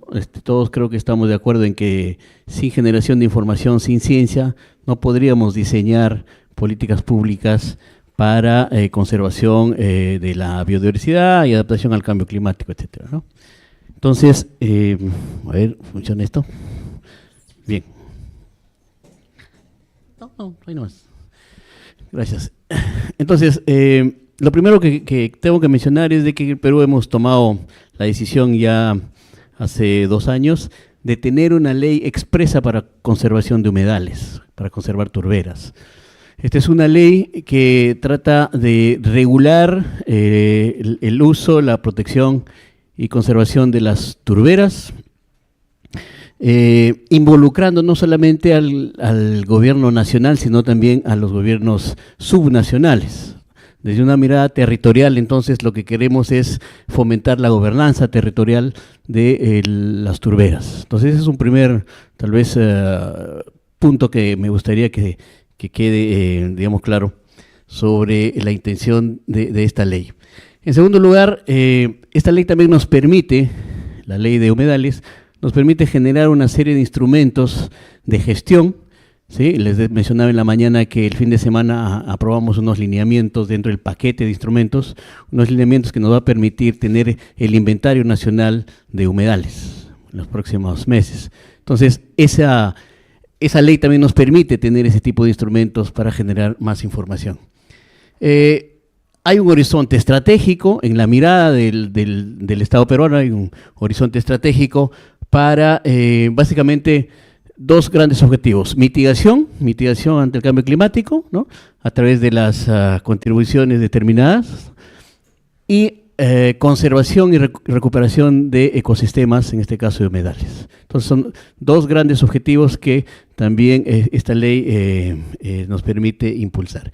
Y finalmente, al ser un mandato legal, ¿no? El Perú, al haber dispuesto la necesidad de conservar y proteger y manejar los humedales, entonces nadie se puede escapar de ello, es un mandato. Entonces, obviamente esto es un proceso que va a demandar negociación en los próximos años, pero ya es la decisión que ha adoptado el Perú. ¿Qué más tenemos por acá? Como les decía, partimos de la evidencia científica. Entre el 2013 y el 2021 ha habido un arduo trabajo del IAP, sobre todo, en generar información, evidencia científica sobre la necesidad de conservar estos ecosistemas. Y hoy en día, estamos hablando de ecosistemas amazónicos, y hoy en día el INAIGEM, el Instituto de Montañas y Glaciares, está enfocado a las turberas andinas, ¿no?, que es lo que mostraba también en Francisco hace un rato. Entonces, con esa información, lo que hemos podido hacer para el 2023 es la inclusión ya formal de las turberas en la CNDC. Entonces, con esa experiencia de turberas amazónicas, lo que queremos hacer es repetir el caso para el caso de turberas andinas, ¿no? Quedan un poquito descuidadas las turberas costeras, que son en realidad muy pocas, no tienen todavía un padrino dentro del, digamos, específico dentro del Estado, pero creo que con la experiencia que hemos tenido en Amazonía y en los Andes, vamos a lograr en los próximos años también incluir estos humedales costeros en la política referidas a mitigación de cambio climático, etc. Tres ideas también para tenerlo en cuenta: investigación científica para poder arrancar con estos procesos, articulación multisectorial, y esto es progresivo, el fortalecimiento institucional para lograr lo que tenemos hoy en día, ¿no? Es la gestión sostenible de los ecosistemas y de las turberas en general. No te preocupes, sí veo. Sí veo. Entonces, como tengo ya el tiempo cortísimo, lo único que puedo concluir es que la gestión de turberas amazónicas nos está demostrando que es posible, lo que les decía en la mañana también, que es posible alinear conservación y compromisos climáticos globales. Creo que esa es la gran lección que hemos aprendido como país. Gracias. Muchas gracias al representante de Perú. Vamos a pasar a Colombia. ¿Tienen presentación también? Sí. Este de acá. Buenas tardes. Este no sirve. Le doy, ya ahorita.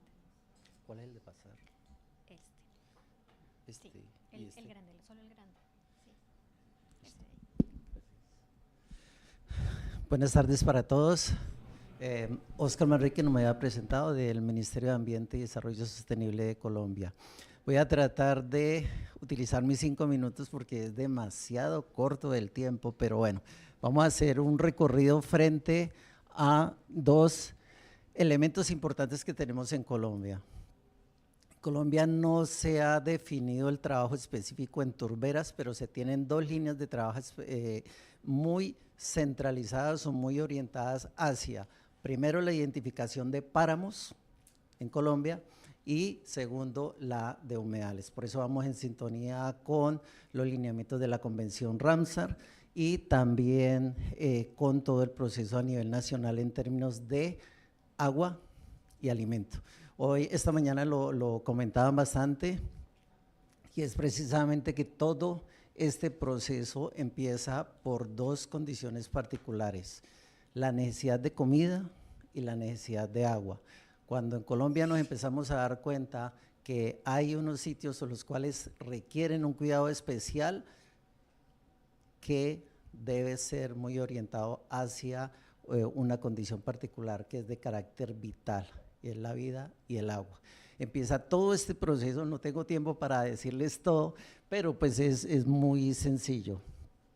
Empieza identificando si existían unos páramos en Colombia, pero solamente era visualizar en dónde podían estar, hasta que se genera todo un proceso ya en términos de leyes que apoyan ese proceso, hasta encontrar ya la gestión muy asociada en términos de política y en términos de ley para poder consolidar este proceso. Este es un paneo, me imagino que esto tiene cómo alumbrarlo. No. Bueno, esto se me fue. ¿Cómo me voy para atrás? Ya, listo. Demasiado rápido. Esto ya fue a través de un proceso y creo que el profe por ahí esta mañana lo estábamos comentando, el apoyo en términos de los institutos de investigación para poder llegar a consolidar el inventario nacional de páramos y sobre todo en términos de complejos, no de páramo in situ, sino de la relación que existe. 52% de páramos del mundo, 37 complejos y bueno, el resto de información ustedes ya lo ven porque se me está acabando el tiempo. En términos de reglamentación, ustedes pueden ver cada una de las resoluciones que hay, una en términos de las actividades que estaban generando impacto a esos ecosistemas, como son el tema de los cultivos o de los sistemas agrarios o agropecuarios, un tema de minería y ya para diseñar procesos de reconversión a esas actividades que estaban generando esas condiciones particulares. Tengo 2 minutos y voy a súper avanzar. Esto es porque donde hay páramos, hay vida, hay agua, pero también hay gente. Cuando hay gente, hay problemas, hay conflictos y por eso hay unas órdenes judiciales en las cuales obligaron al ministerio a hacer unos procesos de participación con estas comunidades para que las comunidades también fueran parte de las decisiones del país y actualmente estamos en esos procesos en términos de la delimitación y de la concertación con ellos. Frente al tema de humedales, partimos de una normativa que tampoco me voy a demorar porque ya me pusieron los 2 minutos.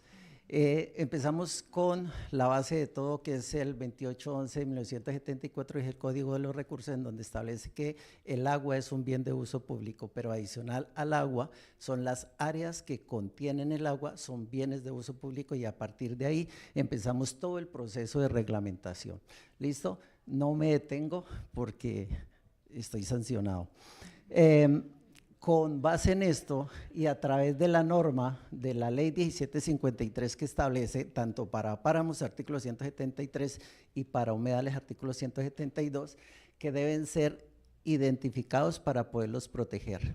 Nosotros como ministerio empezamos a hacer el esfuerzo y todo el proceso con el soporte que tienen o que nos dan los institutos de investigación, y con base en eso generamos el mapa. Establecemos el mapa nacional de humedales, en donde también están las turberas, y definimos que son más de 25.900.000 hectáreas en humedales, pero hay una condición particular que se establece en todo este ejercicio, y es que a partir del fenómeno de la niña de 2010-2011 se genera un proceso de inundaciones, un proceso de pérdidas, tanto de vida como económicas y absolutamente todo. Una vez en que se genera ese proceso, no se buscan soluciones, rojo, sino se buscan culpables. Cuando se buscan culpables, se establece que el Sistema Nacional Ambiental, solamente el ambiental, es el culpable por todo lo que pasaba. Entonces, a través de todo este ejercicio, se genera ya termino con esto, se genera un proceso particular en términos de identificar los humedales, pero no como el espejo de agua, sino en términos funcionales. O sea, se identifican los pulsos de inundación. Con los pulsos de inundación se establece una condición particular. Los humedales permanentes se asemejan a bienes de uso público y los pulsos de inundación pueden ser privados, pero se establece una gestión particular para que vayan en términos de funcionalidad. ¿Por qué explico eso? Y ya un segundito y termino. Un caso particular son las sabanas de la Orinoquía. Las sabanas de la Orinoquía hay petróleo y como hay petróleo hay que sacarlo, como hay que sacarlo hay que hacer carreteras. Las carreteras están sobre sabanas inundables y lo que hacen los ingenieros civiles es construir por arriba de 100 años de periodo de retorno de las inundaciones. ¿Qué generan con eso? Diques. ¿Qué generan con los diques? Interrupción a los procesos funcionales. Si ustedes escucharon hace 7 o 8 años cuando se murieron una cantidad de chigüiros, fue por eso. Diques, se interrumpió esos procesos, no les llegó agua y murieron. Y con esto termino. Muchas gracias, Óscar Hernán Manrique, del Ministerio del Ambiente de Colombia. Y ahora es el turno a Monsieur Narcís Ofulu Samaka. Merci. Ma présentation, s'il vous plaît. Ma présentation.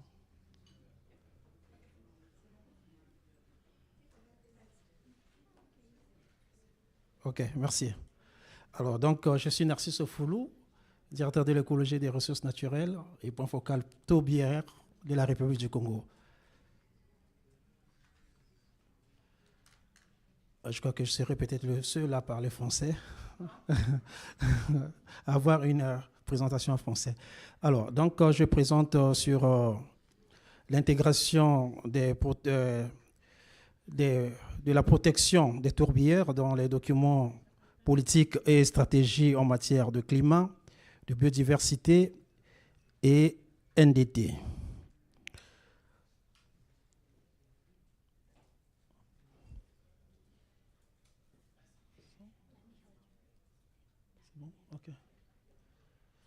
Alors, bon, par rapport au temps, je crois que je ne vais pas parler du plan. On peut retenir qu'en dépit de l'introduction et de la conclusion, il y a 3 points. Alors, l'introduction, je ne dirai pas grand-chose. J'ai parlé de la République du Congo, qui est un pays d'Afrique centrale et puis qui abrite des tourbières. On partage avec la République démocratique du Congo et les capacités, s'il faut dire, la superficie ainsi que la capacité de stockage de carbone, les données sont connues, donc on ne reviendra plus là. Alors, nous allons donc entrer dans le vif du sujet. Le premier point, pour dire le premier chapitre, est consacré à la prise en compte de la gestion durable des tourbières dans la CDN. Alors, au niveau de la CDN, en fait, la République du Congo a soumis sa CDN en février 2026. Dans cette CDN, il est indiqué que les écosystèmes de tourbières fournissent des services essentiels tels que la séquestration du carbone, la régulation hydrologique et les ressources alimentaires et médicinales, soutenant les moyens de subsistance des communautés locales. Alors, des mesures ont été prises en termes d'adaptation, effectivement. Il y a des projets qui s'alignent dans ce cadre, notamment la protection et la gestion durable des tourbières afin de préserver leur rôle de puits de carbone et leur fonction hydrologique. Il y a également le projet sur l'écotourisme et appui aux moyens de subsistance des populations riveraines dans les zones de tourbières en République du Congo.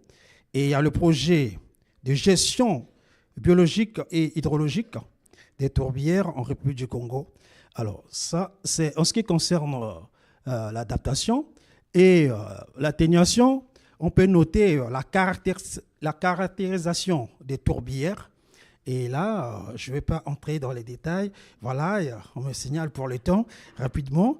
Alors, donc, en ce qui concerne la prise en compte de la gestion des tourbières dans la stratégie et plan d'action national de biodiversité, SPAN-B, je ne reviendrai plus parler de la SPAN-B parce qu'on est tous les sachants en ce qui concerne ces questions. Alors, donc, au niveau de la SPAN B, la stratégie, puisque c'est par rapport au cadre mondial de biodiversité. Les objectifs sont connus à ce niveau. Alors, à ce propos, nous avons inscrit un certain nombre de projets qui s'alignent aux cibles du cadre mondial et par rapport à la stratégie et le plan d'action. Alors, je peux citer entre autres quelques projets. La création d'un institut de recherche de tourbières, sur les tourbières. Bon, la poursuite également des travaux sur la cartographie. Nous avons, voilà, je ne pourrais pas peut-être tout citer par rapport au temps, excusez-moi, c'est affiché. Alors donc, c'est pour dire que nous avons pris en compte la question de gestion durable de tourbières, on les a intégrées dans ce document stratégique. C'est le même cas que les mesures associées à la neutralité en matière de dégradation de la terre relative au stock de carbone, au stock de carbone organique des sols. Alors, à ce niveau, j'aimerais peut-être parler d'un document qu'on appelle intitulé « Engagement ». Engagement de la République du Congo à mettre en œuvre l'objectif neutralité de dégradation des terres d'ici 2030. C'est un document qui a été élaboré en janvier 2018. Donc, voyez-vous, c'est avant même la troisième rencontre des partenaires de l'Initiative Mondiale des tourbières qui s'est tenue à Brazzaville. Alors, donc, dans ce document, il y a un certain nombre de mesures qui ont été prises. Merci. Donc, je crois que je vais m'arrêter là parce que c'est pratiquement aussi le dernier slide. Donc, je dirais merci beaucoup. Vous voyez que ce sont les engagements que le Congo a pris et on a intégré dans les documents de politique nationale. Merci beaucoup. Merci. Muchas gracias. Now we have an online intervention, right? From Brazil. I think it's a video. Oh, okay. Sorry, first Paula. I'm sorry. Okay. Now ahora vamos a oír del gobierno de Chile. Paula Ott. Muy buenas tardes a todos y todas. Muchas gracias al equipo del GPI por extender la invitación al gobierno de Chile. Estamos muy contentos de estar aquí presentes. Mi nombre es Paula Ott, profesional del Departamento de Ecosistemas Acuáticos del Ministerio. Tengo una presentación, así que si es que me ayudan.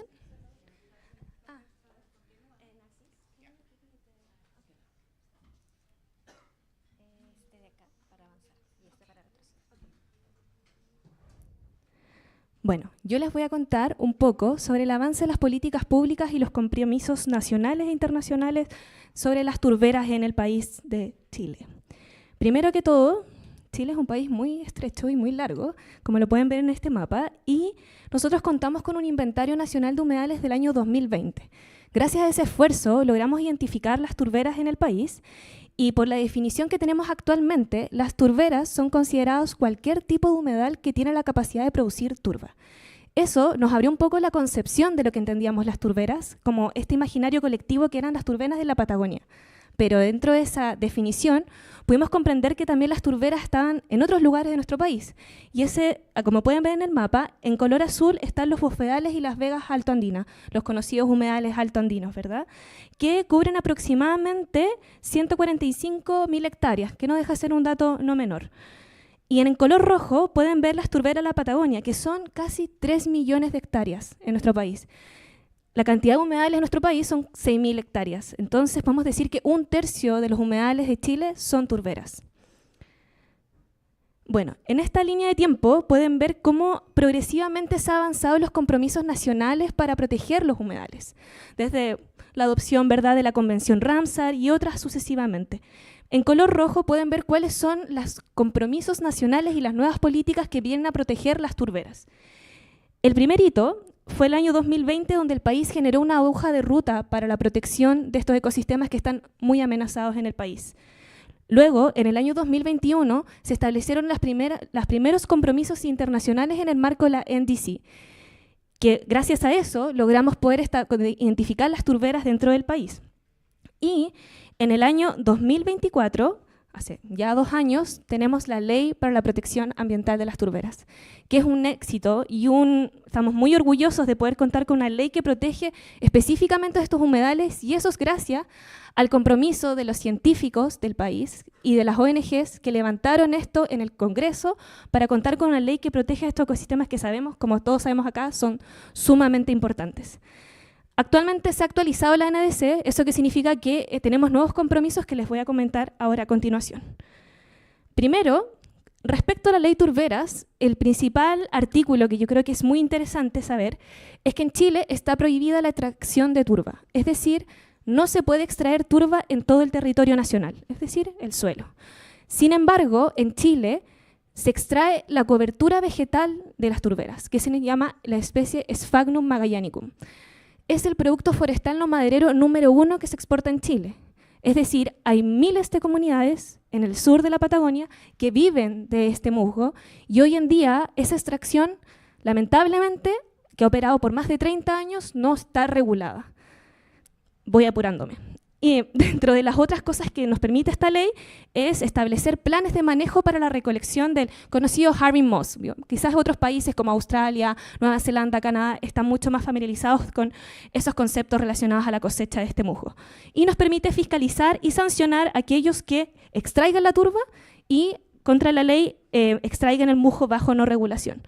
Actualmente estamos elaborando el reglamento para establecer las medidas y disposiciones para la restauración, conservación y protección de las turberas. Llevamos aproximadamente 2 años en esto y bueno, ahora necesitamos hacer una consulta indígena porque en muchos de estos territorios habitan comunidades que no están siendo considerados dentro del proceso regulatorio. Específicamente, ¿qué les puedo comentar de la NDC? Chile tiene 2 líneas estratégicas para la NDC en materia de turberas, lo cual también es algo muy novedoso porque específicamente señala estos ecosistemas como claves para la mitigación y adaptación al cambio climático. Lo primero es establecer que las turberas estén en el inventario de gases de efecto invernadero, cosa que actualmente no están, y por tanto tenemos un desafío muy grande para poder establecer los famosos factores de conversiones, de verdad, saber cuánto están capturando las turberas de nuestro país y con eso cómo podemos elaborar este inventario. Y para ello necesitamos insumos y la verdad actualmente no los contamos. Y el segundo componente específicamente está relacionado a la cosecha del musgo Sphagnum. Como ven en las imágenes, es una cosecha artesanal que se hace a la mano, ¿verdad? Los recolectores en un invernadero lo secan el musgo y se exporta principalmente a países como Taiwán y China. Y bueno, gracias al apoyo de PENUMA, actualmente contamos con un proyecto GEF recientemente aprobado que nos permitirá, ¿verdad?, trabajar con las comunidades recolectoras que viven en el sur del país y poder establecer planes de manejo y recolección del musgo bajo la normativa vigente. El proyecto tiene 3 componentes principales, es un pequeño proyecto de medium size, entonces recién estamos en etapa PPG y esperamos prontamente la implementación dentro del año 2027 al 2030. Muchas gracias, me pasé del tiempo. Muchas gracias. Esa era la experiencia de Chile. Ahora nos vamos. We are going now to Uganda. Oh, sorry. No, first we're going to go to Uganda. Thank you very much for the opportunity, to the organizers as well. In order for us to understand the peatland journey in Uganda, I will tell you about the fact that Uganda's wetland management journey spans 40 years, and the peatland journey spans 10 years. And we have on our side the president of Uganda who declared no further drainage of wetlands until there was a policy. So we have a policy in place. And we also have 10 legislation that supports the management of wetlands. In regard to the peatlands, they cover about 3.7% of the total area. And our greenhouse gas emissions by 2030 is 24.7. That's what we aim at. I'll focus on the policy because my colleague will present something technical. But when you look at the NDCs in 2019, our NDC 2.0 mentioned peatlands, and that was an opportunity for us to emphasize it. When you look at the NDC 3.0, it specifically mentions wetlands and peatlands are separated as significantly contributing to nature-based solutions, climate change mitigation and adaptation, and then restoration and protection being emphasized. Those are in the NDC 3. It also looks at 3 key areas: establishing a national peatland inventory, and also a management policy framework for peatlands. It also emphasizes restoration and reweighting of degraded peatlands, and also restoration of peatlands, riverbanks, and lake shores. So there's clear action and integration there. When you look at the NB Plan 3, which we have launched, there is a specific objective that looks at reducing and managing negative impacts while enhancing impacts on biodiversity. But 2 key sub-objectives look at, by 2030, at least 30% of the terrestrial inland water ecosystems in Uganda are conserved through effectively and equitably managed, ecologically representative, well-connected systems of protected areas and other affected areas based on conservation measures for socioeconomic benefits of this population. So in that, there are specific actions on peatlands. The second one, by 2030, at least 30% of the degraded ecosystems are restored to ensure biodiversity conservation, connectivity, resilience, and ecosystem services. Why is Uganda's story different? Because we emphasize putting in place strong legal and institutional establishments for wetland management. And I'll tell you that Uganda is one of the only few countries that has a full-scale department that looks at wetland management, with over 200 people responsible. On the land restoration and land degradation neutrality, peatlands contribute directly to Uganda's commitments. And we've had 3 projects that have looked at peatlands, Diapol CE, and currently Peat for People. The Cornerstone Policy, which is the National Development Plan, also looks at wetland management. And I think Uganda is the only country in the world where all wetlands have been gazetted by law, and so that makes it easy to conserve. So as we look at the policy aspect, we are the national constitution takes care of that. The Environment Management Act takes care of peatland management. And so it is easy for us as a government to put forward that agenda. Thank you very much.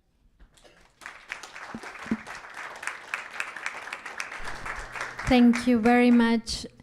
And the last country for this segment, it's Brazil, and it's going to be an online intervention. Now it's ready.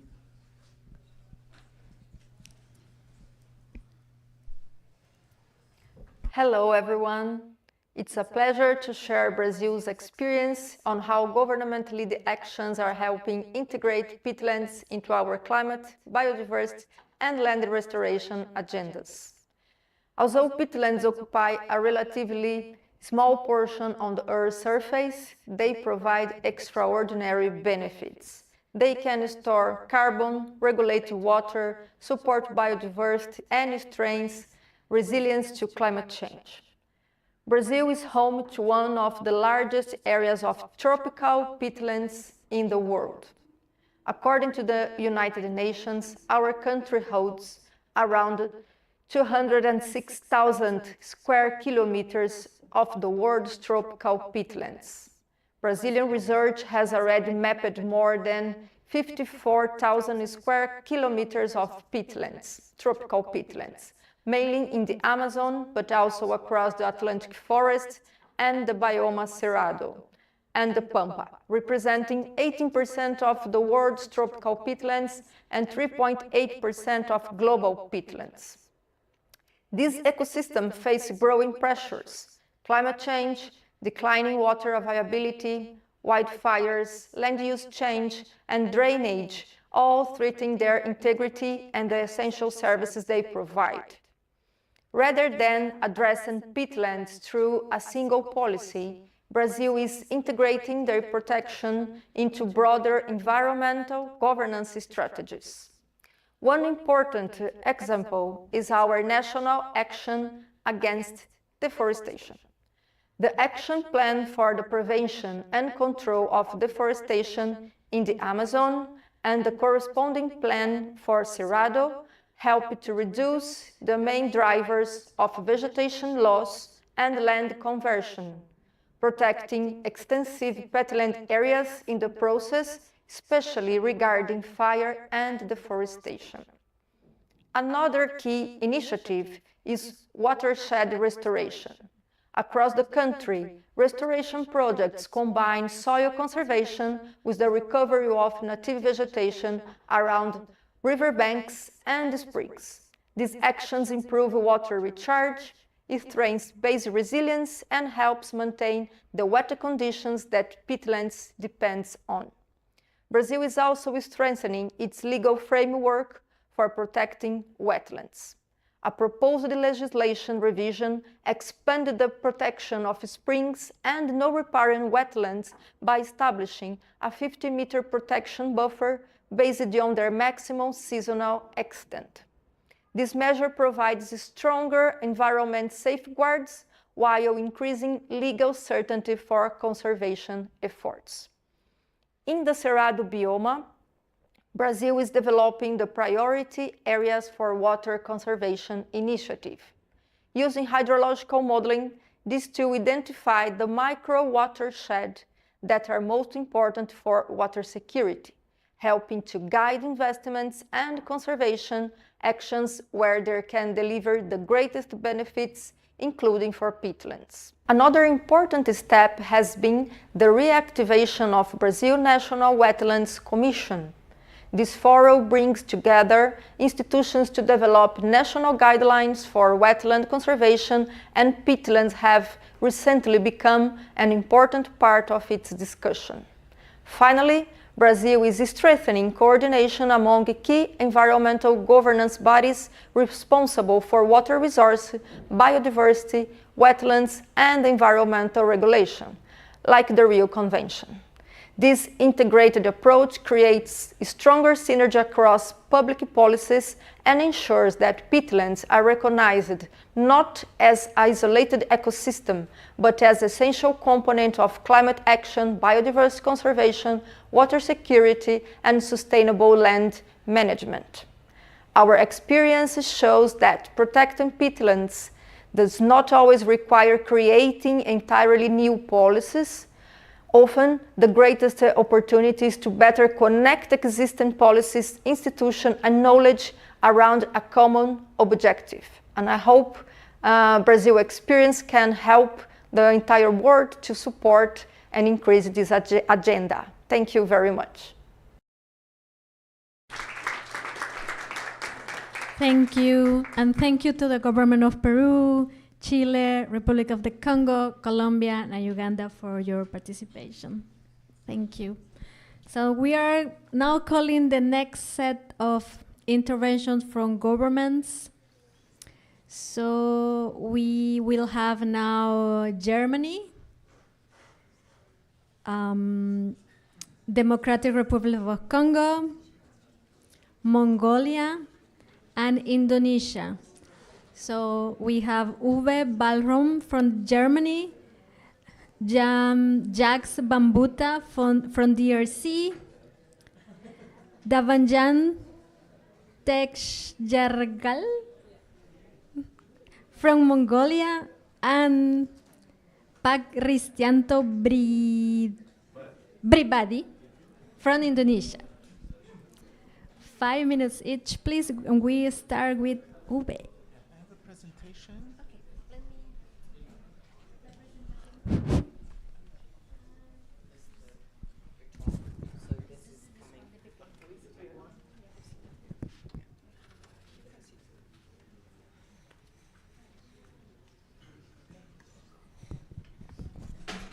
So So yes, first a disclaimer, I'm not directly from the government. I'm from an organization called ZUG, you see up in the right. And we are the implementing organization on behalf of the Ministry of the Environmental Ministry, for example, for the ICI, but for many different funding programs in the green sector. I want to give a short, very short...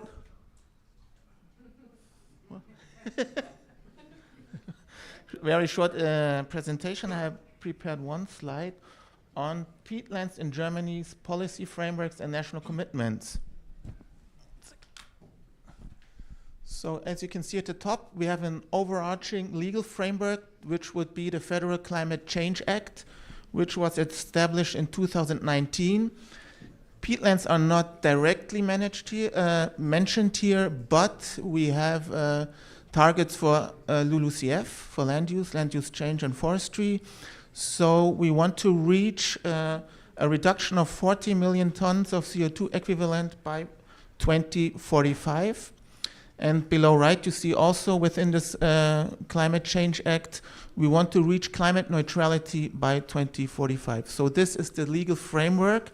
And when we go one further down, which frameworks or documents were with specific peatland targets? The main document here, I would say, is the National Peatland Protection Strategy from 2022 from the Ministry of Environment. And within this strategy, we have 11 fields of action, all with specific goals, defined in specific measures. And this builds on, when we go further to the right, this federal state target agreement on climate protection through peatland conservation. It's a long name, but here the responding federal ministries, like the Ministry of Environment and the Ministry of Agriculture, came to an agreement with the state responsible ministries for peatlands on a way forward. Based on this Natural Peatland Protection Strategy was defined. And now the newest, just recently, program is the next one, the Federal Climate Protection Program, 2026. And here we have also a specific target, and this is the target we want to go with right now. So it's 2.5 million tons of CO2 equivalent reduction until 2030. So this is our goal right now. Of course, you know, we have even on a broader scale, because we in Germany are situated in the EU, we have the Nature Restoration Regulation, and within this regulation, which was finally signed, it was a very heavy process, in 2024, we have also specifically peatlands mentioned. So also within this we have peatlands. So to also show you how important peatlands are, also within the Ministry of Environment, since 2022 we have a specific division on peatland protection. Before that, this peatland thematic was in the Division for Land Use. So you see the agenda or the focal point or how do you say, the focus, jet lag. The focus on peatlands is also getting more and more attention in Germany. And how do we want to bring this into the field? You see right in the lower left, we have this implementation instrument. So in 2023, we came up with the Federal Action Plan on Nature-Based Solutions for Climate and Biodiversity, also a very long name. In German, it's called ANK, Aktionsplan Natürlicher Klimaschutz. And here, up until 2028, 3.5 billion euros are planned to be allocated into nature-based solutions, and now the big bomb, mainly into peatlands. So from these 3.52 billion will go into peatlands. So this is billion, not million, 2 billion. So this is, and let's just recently, but you will hear about this more tomorrow, there was a funding program now for 1.75 billion on paludiculture on rewetted peatlands. And I'm really cross that everything, how the future will, how this will go into the field, I'm very, yeah, let's see what happens, yeah. Yeah, that's it.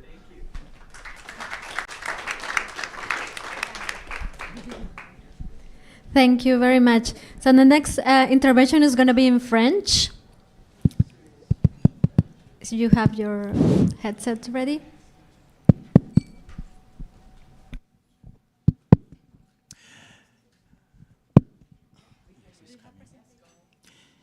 Bien, je vous donne l'opportunité de pouvoir améliorer votre français. Je me lève rapidement. Je vais donc vous raconter l'histoire de la gestion des tourbières en République démocratique du Congo. Hans, en concluant sa présentation, il a dit « Une bonne science conduit à une bonne politique ». Je suis content que mon intervention ou notre intervention sur la gouvernance vienne après celle des scientifiques. Alors, lorsque Simon Lewis, Corneille Ewango et Greta ont dit à la République, au gouvernement de la République démocratique du Congo qu'il y avait un écosystème très important dans l'atténuation du climat global, le ministère de l'Environnement a mis en place une toute petite unité qu'on appelle unité de gestion des tourbières afin de pouvoir gérer justement la question des tourbières. Et moi, ici, il m'a été confié cette tâche. Alors, nous nous sommes demandé de quoi allons-nous parler? Parce que déjà, au niveau de la définition, l'Indonésie, le Pérou, le Brésil, la République du Congo et la République démocratique du Congo, chacun de nous a sa définition sur les tourbières. De quoi allons-nous parler? Nous nous sommes dit, commençons par une vision. Nous avons alors décidé de travailler sur cette vision qui consiste à dire protéger les tourbières pour le peuple et la nature. Le peuple, c'est le fait que nous avons des communautés qui vivent de la production des moyens de subsistance dans les tourbières. Et la nature, c'est la contribution des tourbières à l'atténuation du climat global. Lorsque nous avons fait ce travail, nous nous sommes rendus compte que les tourbières sont liées à l'eau, les tourbières sont liées à la production des moyens de subsistance, les tourbières sont liées à la gestion de l'espace et les tourbières sont liées aux chefferies. Voilà pourquoi nous avons fait en sorte que la politique de l'aménagement du territoire, la politique de l'agriculture, la politique forestière, ainsi que la SEDEN et tout le reste puissent tenir compte de tourbières. Ma présentation ne vient pas toujours. Heureusement que les esprits des tourbières m'avaient informé sur le fait qu'il te faut un seul slide pour ne pas avoir de problème avec le stick là. C'est où le truc là? Ah, c'est de ma faute. Hein? Non, il n'y en a qu'un seul. Alors, à partir de notre vision, qu'est-ce que nous avons réalisé comme travail à ce stade? Lorsque vous allez maintenant en République démocratique du Congo, c'est tout le monde qui est en train de parler des tourbières, surtout en province. En réalité, les gens pensent que la valorisation du stock de carbone de tourbières va rapporter une certaine manne financière. Parce qu'il y a effectivement des projets de la thématique RED+, qui commence déjà à ramener de l'argent sur la valorisation du carbone. Mais nous ne sommes pas encore à ce niveau-là. Il y a de plus en plus une prise en compte des tourbières dans les différentes politiques. J'ai déjà parlé de la politique de l'aménagement du territoire. Il y a la politique forestière nationale. On va avoir une nouvelle politique forestière nationale. Et on a tout un chapitre sur les tourbières. Nous avons la révision du code forestier national. Parce que notre premier code forestier date de 2006 et on a un nouveau code qui prend en compte les aspects liés à la tourbière. Évidemment, il y a la troisième version de la SEDEN qui est en montage et là aussi, on va avoir un grand chapitre sur les tourbières. La même chose avec le SPANBI dont les autres collègues ont déjà parlé et nous, ici, nous sommes en train de nous poser la question sur la biodiversité spécifique à la zone des tourbières. Tout ça, c'est ce que nous avons réalisé comme avancée. Nous avons aussi dans la province de l'Équateur, mis en place une stratégie provinciale. Là, nous sommes à l'échelle juridictionnelle, une stratégie provinciale des tourbières. Et au même moment, nous sommes en train de travailler sur la rédaction de la stratégie nationale. Oui. Nous avons mis en place, dans une superficie qui est plus importante que celle de la Belgique, on a mis en place des plateformes locales qui réfléchissent sur les tourbières. Bravo à Annie-Claude qui a travaillé avec nous dans le cadre du projet IKI dans la mise en place de ces plateformes. Maintenant, quelles sont les priorités à ce stade? Nous disons priorités, mais en réalité, ce sont aussi des défis. On a énormément besoin de moyens financiers pour pouvoir parler de cet écosystème.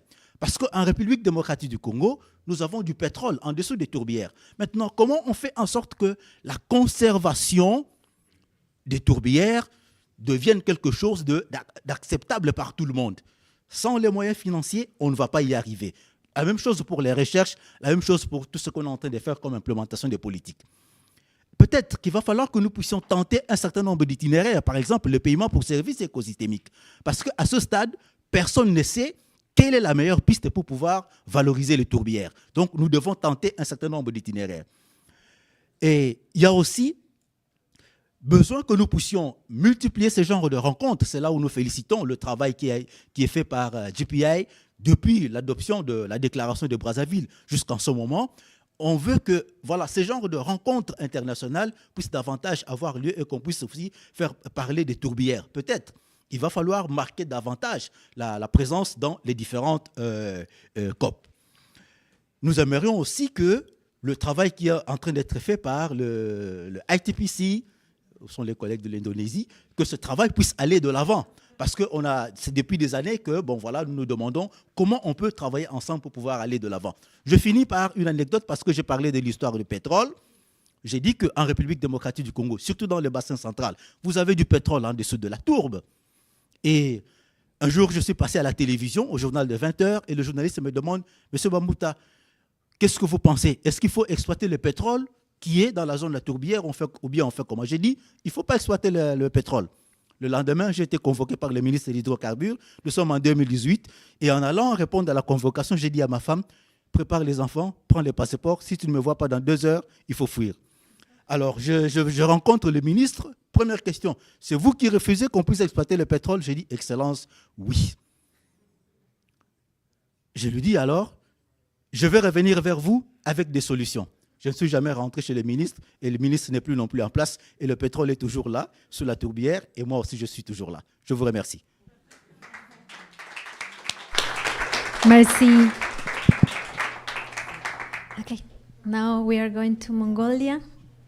Thank you.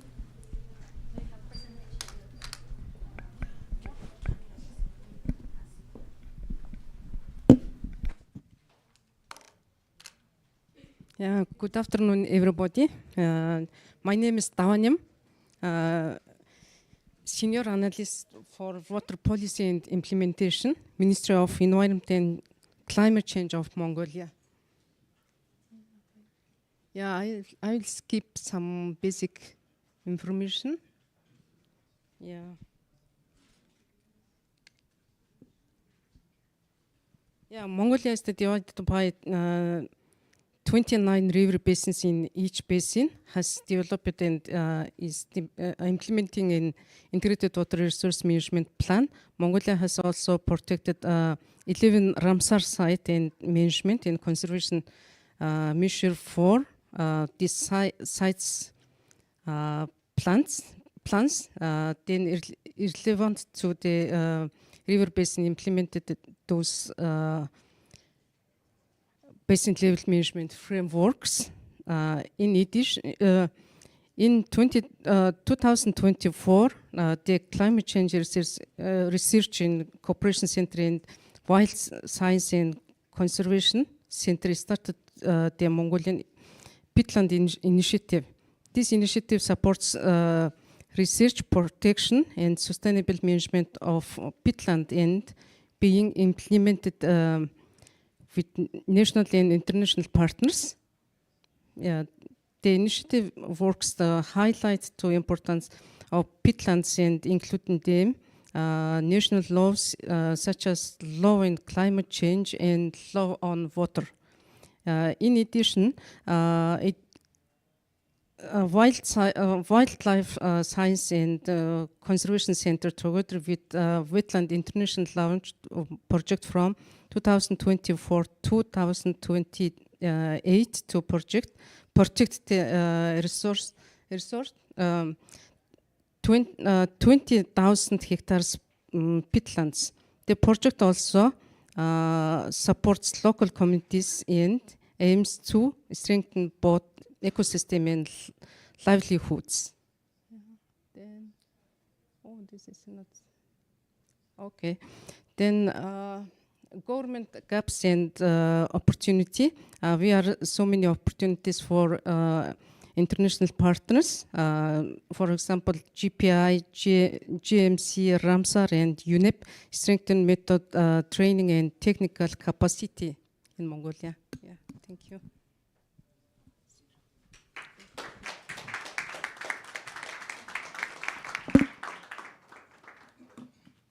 Now is the turn of Indonesia. Yes, for sure. Please go ahead.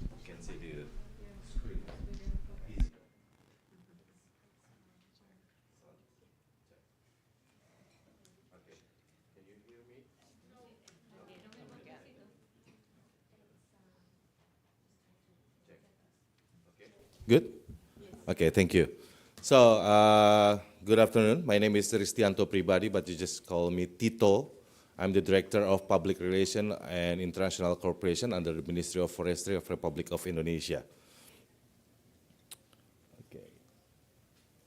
So, Indonesia is home to one of the world's largest tropical peatland ecosystems, covering approximately 24 million hectares with more than 70% located within the state forest area. Peatlands serve both protection and sustainable cultivation functions, reflecting our integrated landscape management approach.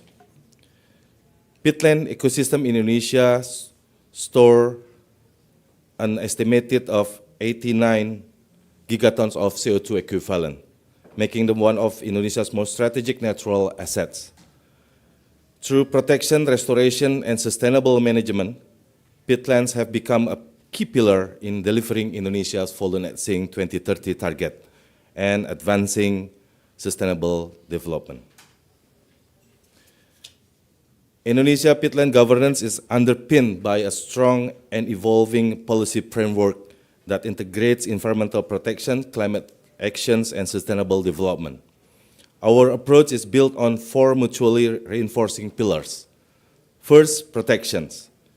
Government regulation establishes a comprehensive legal framework to safeguard peat ecosystem while ensuring their sustainable use and preventing degradation.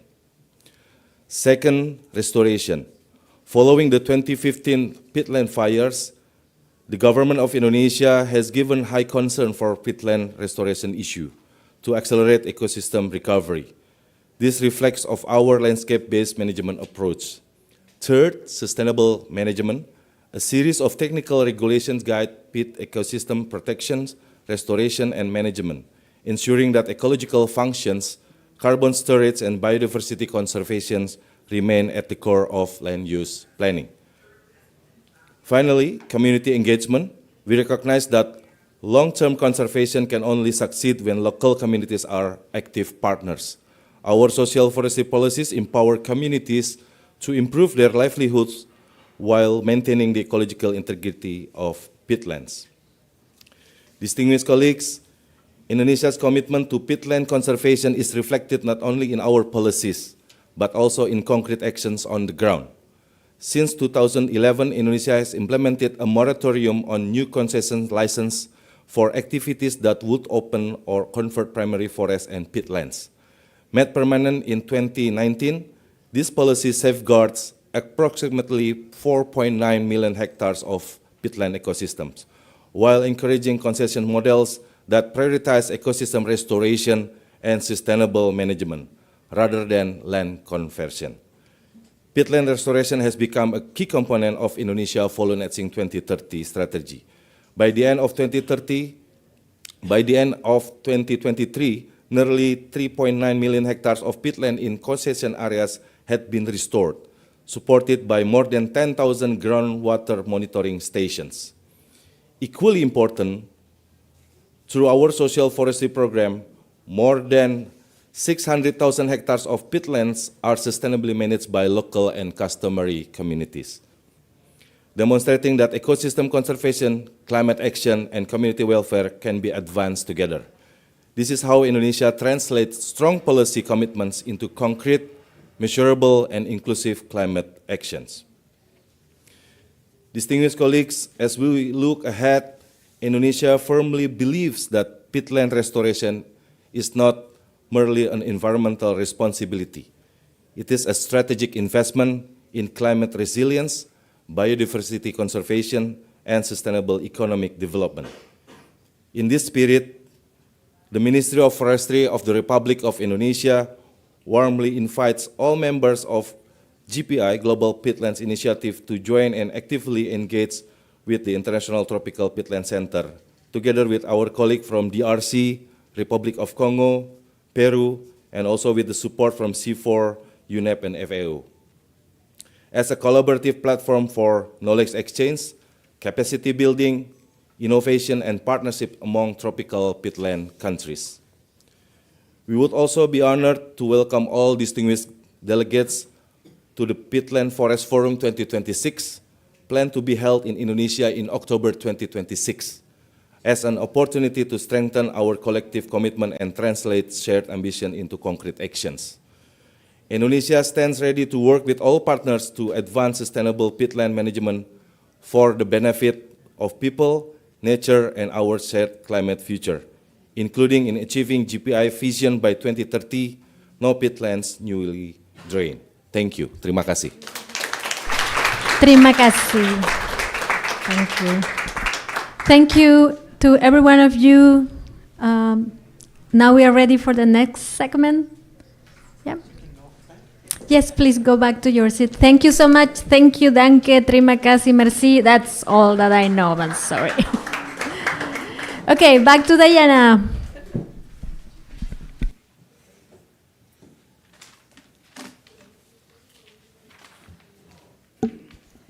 Thank you very much, and congratulations to all of the country representatives and all of the work that has happened in those countries. Can we get a...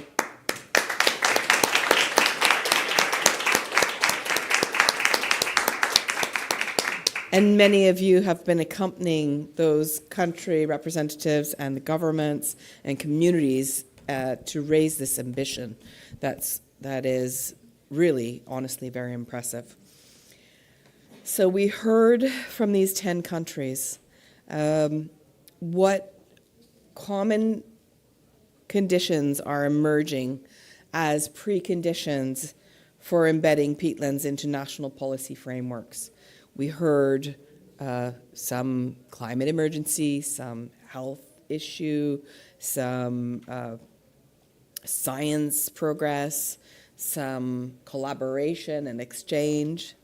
We also wanted to find out, of the journey that many of us have been on with you, what do you think is the most critical moment that toppled, enabled, made a policy action possible for you? I think let's invite you to think a little bit about that as country representatives. What do you find in your personal experience or accompanying your minister or other negotiators, the one single moment where peatlands then were elevated, unlocked, protected, or actioned toward? And then I want to also ask, what's one piece of evidence, a tool, or a type of support that countries need?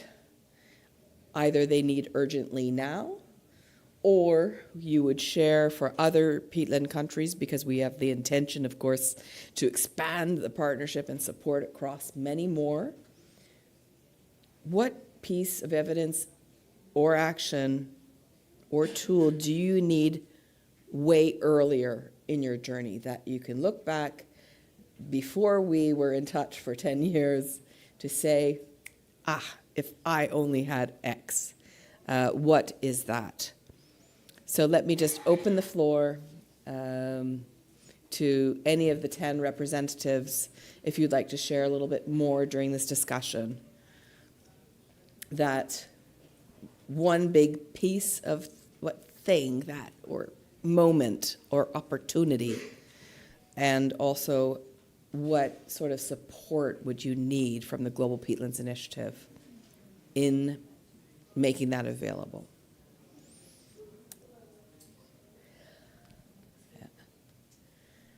So I heard earlier Narcisse, I heard Jean-Jacques speak about the Brazzaville Declaration. I also heard about the connection of the Brazzaville Declaration to the International Tropical Peatland Center, to establishing that as an institution, and how as a community can we activate, reinforce, and enable the International Tropical Peatland Center to connect across that tropical forested swamp zone or peatland zone. Is there anything that stands out in anyone's mind as one moment? And you don't have to be from the government either. Yes, thank you, Nicole. And introduce yourself if you haven't spoken before. Hola a Nicole. todos y todas, soy Nicole Puchel de WCC Chile. No soy parte del gobierno, pero hemos estado acompañando el proceso que comentó Paula y, en mi opinión, y puedo estar equivocada, pero el momento o las condiciones habilitantes en el caso de Chile han sido alguien en el Ministerio de Medio Ambiente que le importe el tema. Eso fue la primera cosa, muy importante. En ese caso era un amante de las turberas que por muchos años empujó el tema, aun cuando la palabra ni siquiera se usaba. Y también definitivamente lograr triangular con otros compromisos que sí tuvieran mayor peso político. En este caso, en el caso de nuestro país, los compromisos relativos a cambio climático. Cuando se triangulaban y las turberas pasaban a ser como una excusa y decir, si logramos esto, también estamos cumpliendo con otros objetivos que, como digo, quizás tienen más peso o tienen un compromiso a un nivel más alto. Ahí es cuando empezaron de a poquito a desbloquearse algunas cosas. Para complementar un poco lo que menciona Nicole, en el caso de la discusión parlamentaria, cuando estuvimos conversando sobre la ley de protección de turberas, creo que algo que cambió el switch de las personas, de los políticos, ¿verdad?, que estaban tomando la decisión si aprobar o no esta ley, era principalmente que había un sustento científico por detrás. O sea, se juntaron a todos los científicos de Chile que estudiaban sobre las turberas para darle legitimidad a por qué eran importantes las turberas. Tuvimos que sentarnos a decirles, hey, las turberas son importantes por esto, esto, esto y esto. Y además son el sustento y el medio de vida de miles de personas. Entonces, cuando hubo por detrás este grupo de personas que pudo respaldar lo que estábamos nosotros conversando como gobierno, fue crucial. Entonces, hay un llamado quizás como a que los gobiernos se junten con los institutos, con las universidades que están investigando, porque el papel aguanta todo, ¿verdad? Pero para eso necesitamos información, datos, ciencia, y el trabajo colaborativo es crucial. Y bueno, ahí Nicole estuvo más por detrás ahí trabajando en ese tiempo. Yo no estaba presente, pero eso es parte de la historia de la ley. Así, gracias.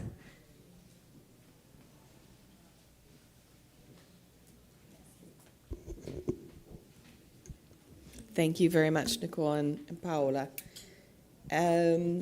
Jean-Jacques, are you wanting to take the floor? Jean-Jacques? Yes, please. Jean-Jacques Bambuta from the Democratic Republic of Congo.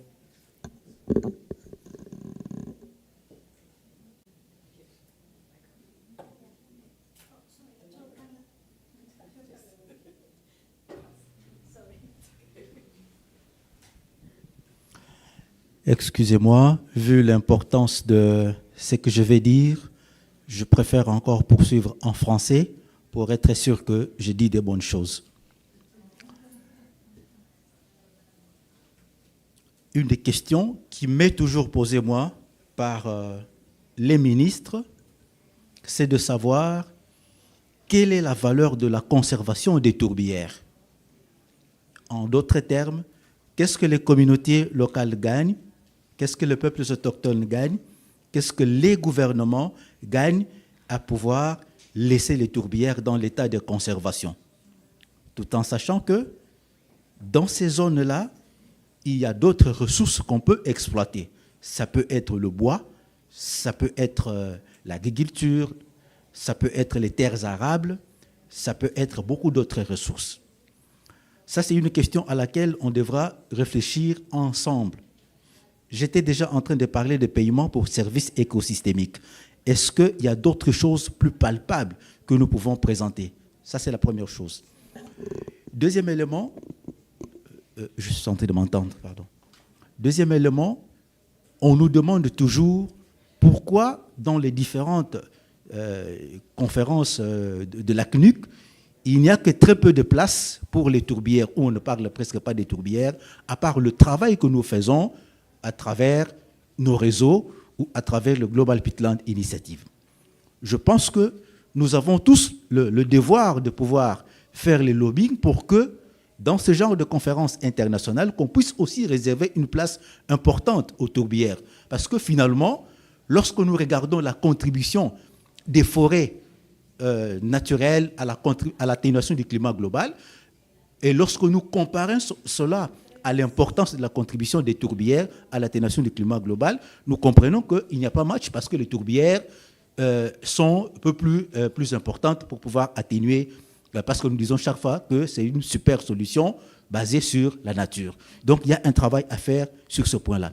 Dernier élément, parce qu'il y a des scientifiques ici, Simon Lewis, professeur Ewango, Hans et tous les autres, le gouvernement se demande toujours, est-ce qu'à part la cartographie, l'évaluation du stock de carbone, il n'y a pas d'autres études qu'on puisse faire sur ces tourbières? Par exemple, prenez un peu le temps de documenter le vécu des communautés, tous les volets socio-économiques, tous les volets socio-anthropologiques.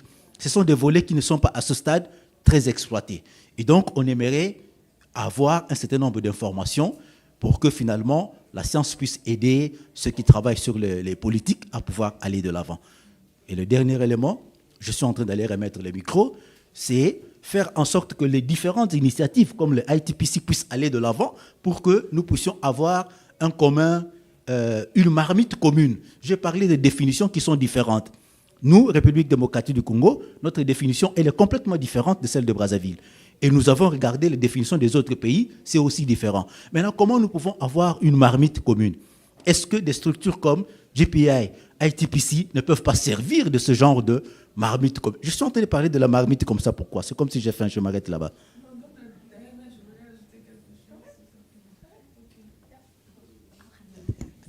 Annie-Claude, all protocols observed. Thank you.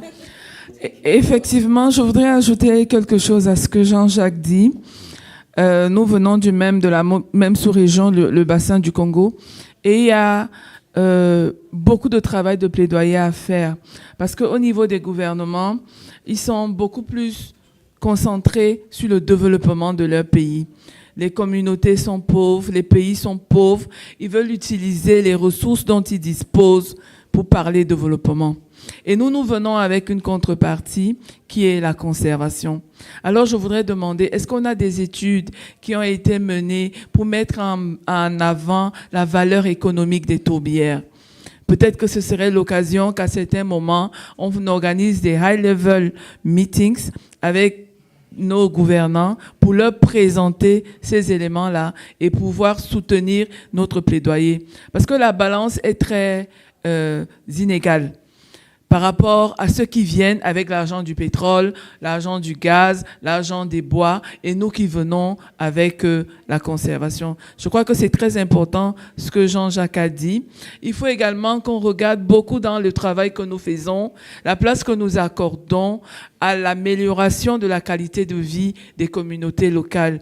J'ai bien aimé le collègue de l'Indonésie, qui a dit qu'on ne pourra jamais parler de conservation réussie si on n'implique pas de manière effective les communautés locales. Et surtout si elles ne sentent pas que leurs intérêts sont pris en compte. Et je crois qu'à ce niveau, on a encore beaucoup à faire. Merci. Oscar, por acá. Diana. Por acá. A ver. Diana. Thank you, Annie-Claude. Listo, gracias. Yo creo que hay dos elementos para complementar y precisamente para complementar lo que nos estaba comentando Chile.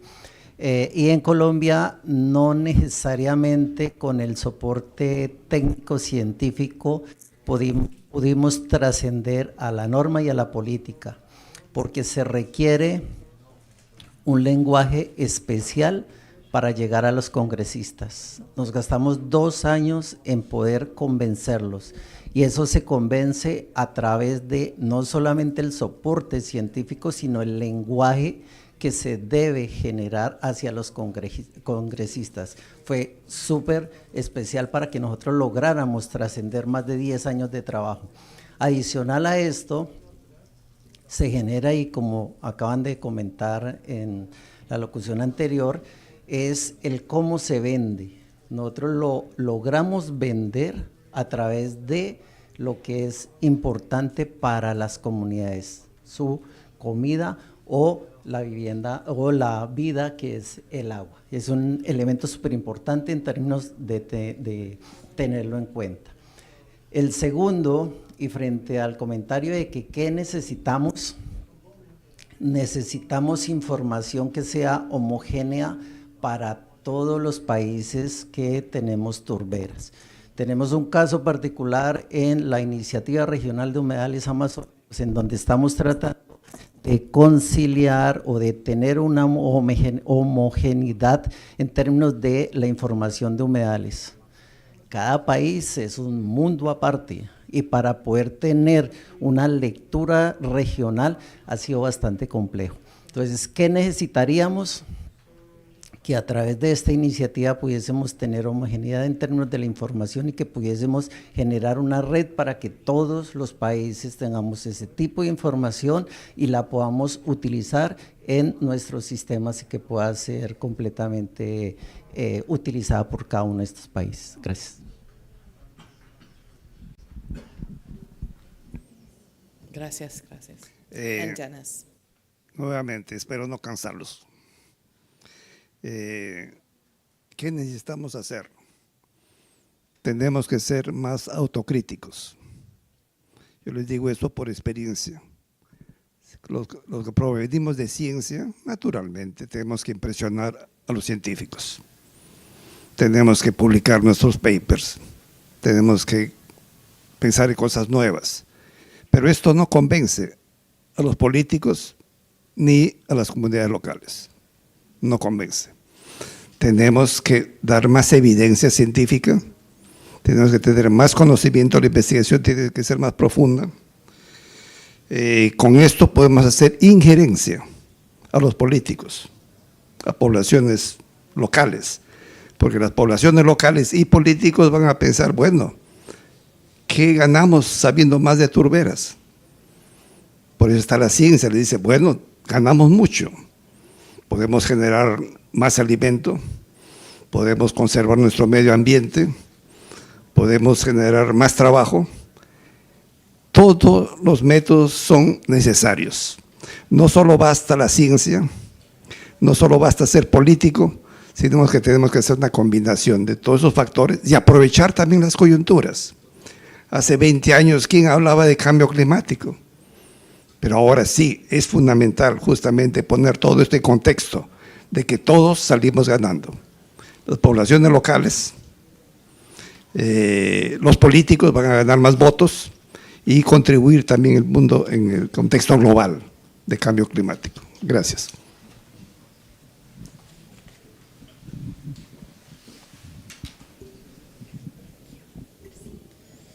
Thank you very much. We have someone back there. Yeah, thank you. Yo quisiera hacer un último comentario, y es, por ejemplo, mi nombre es Santiago Rocha y vengo de Colombia.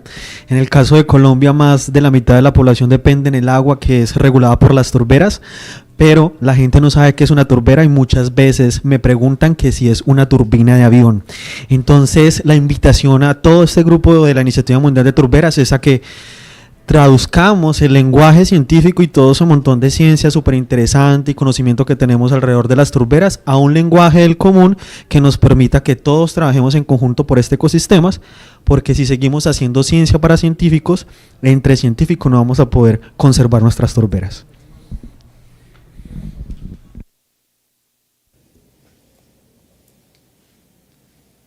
Simon. Thank you.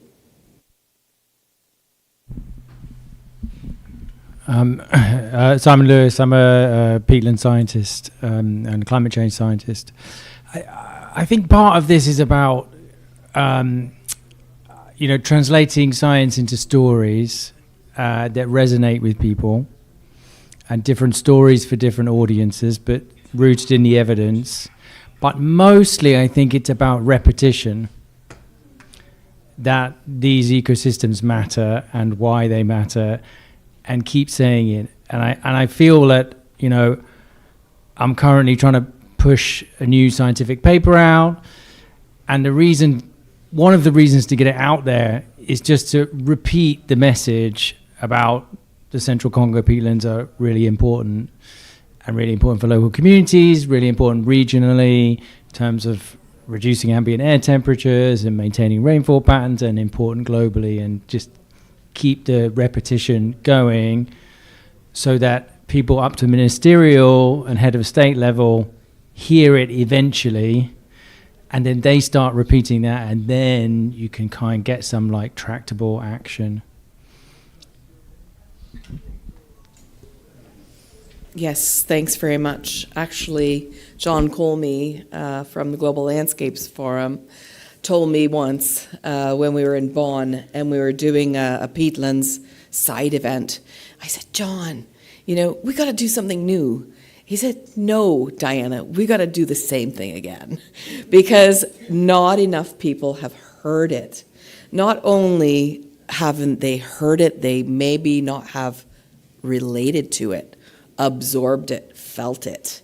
And so we do know that some really dynamic work has happened around the world. For example, Chile actually had at the Venice Biennale the first dedicated peatlands pavilion and exhibition, and we're going to learn a little bit more about that through what accompanied that journey.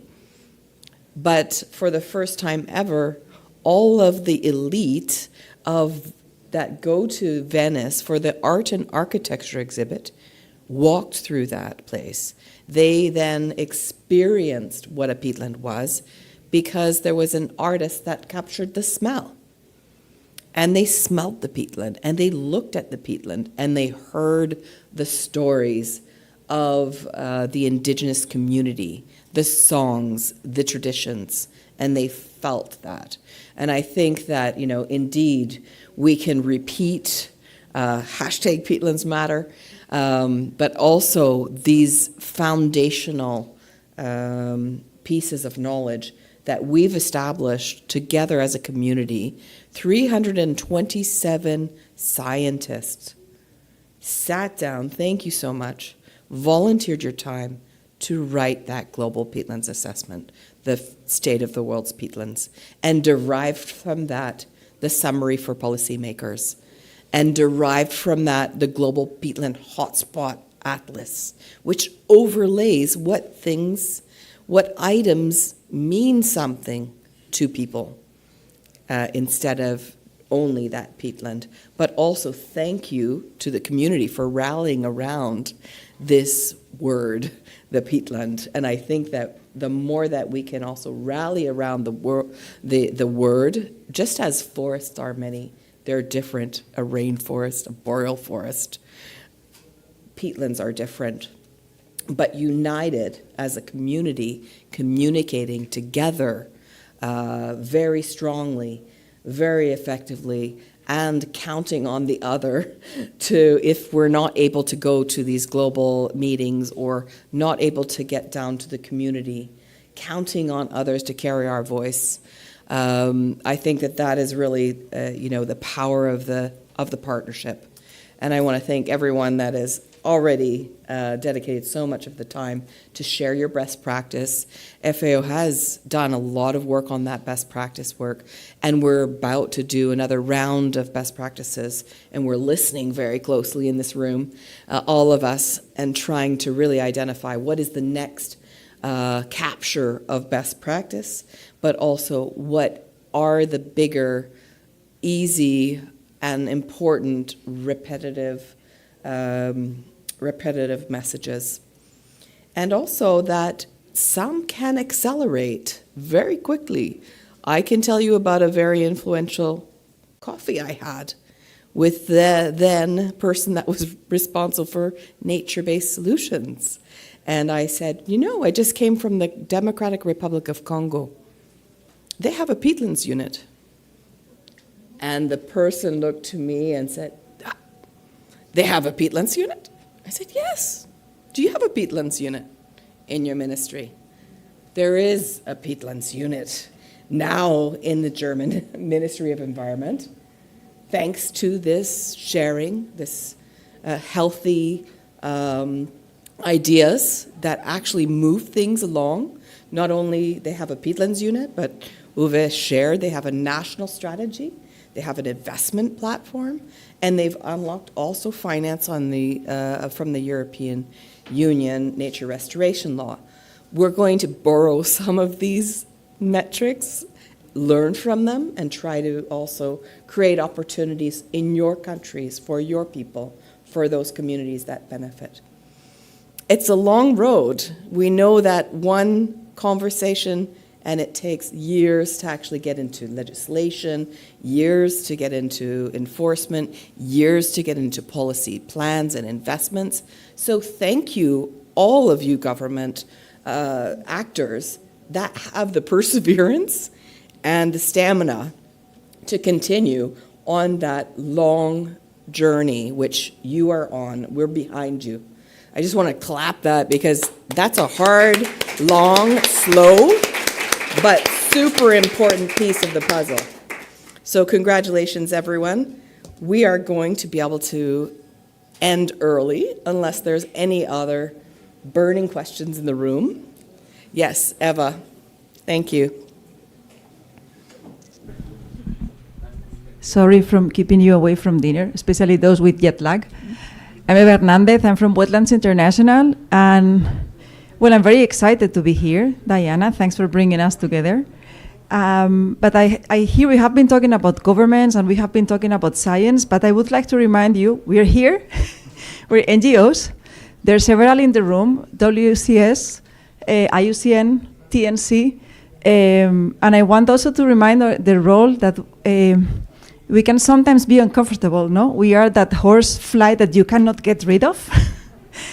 But we are, we're very happy that, as Diana said, that governments are taking very relevant steps forward, and we really want to be part of this equation to translate science into what governments can do, to translate science also to communities, and to also be a messenger between governments and communities at some points, and open doors when they are closed, and also get the support of the governments to have those doors open and really be a team and work together in this community of the GPI.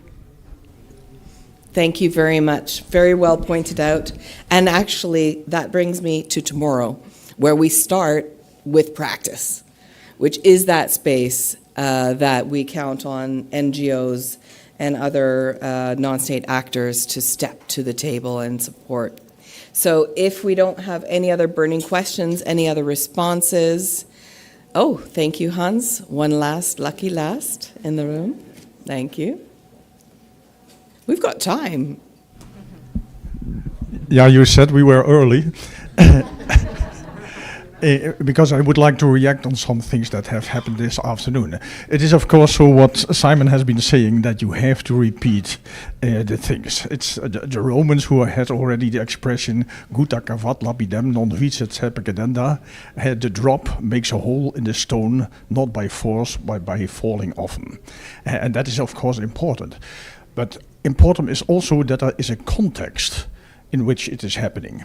And then I want to come back to the talk that Julie presented, the history of GPI in the longer term. When we, in an international audience, started to try to get attention to peatlands, we started with the Ramsar Convention. That was in the 1990s, and that has led then eventually to the Global Action Plan for Peatlands in 2002. The Ramsar Convention is I call it a hobby convention, more or less. It is not so strong from a policy implementation, And from the Ramsar Convention, we entered into the Biodiversity Convention.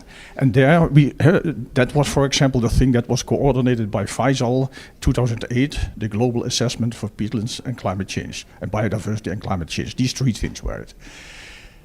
But the real change actually happened when we started in the Climate Convention. Because the Climate Convention is a very powerful convention because it directly influence the socioeconomics of the entire world.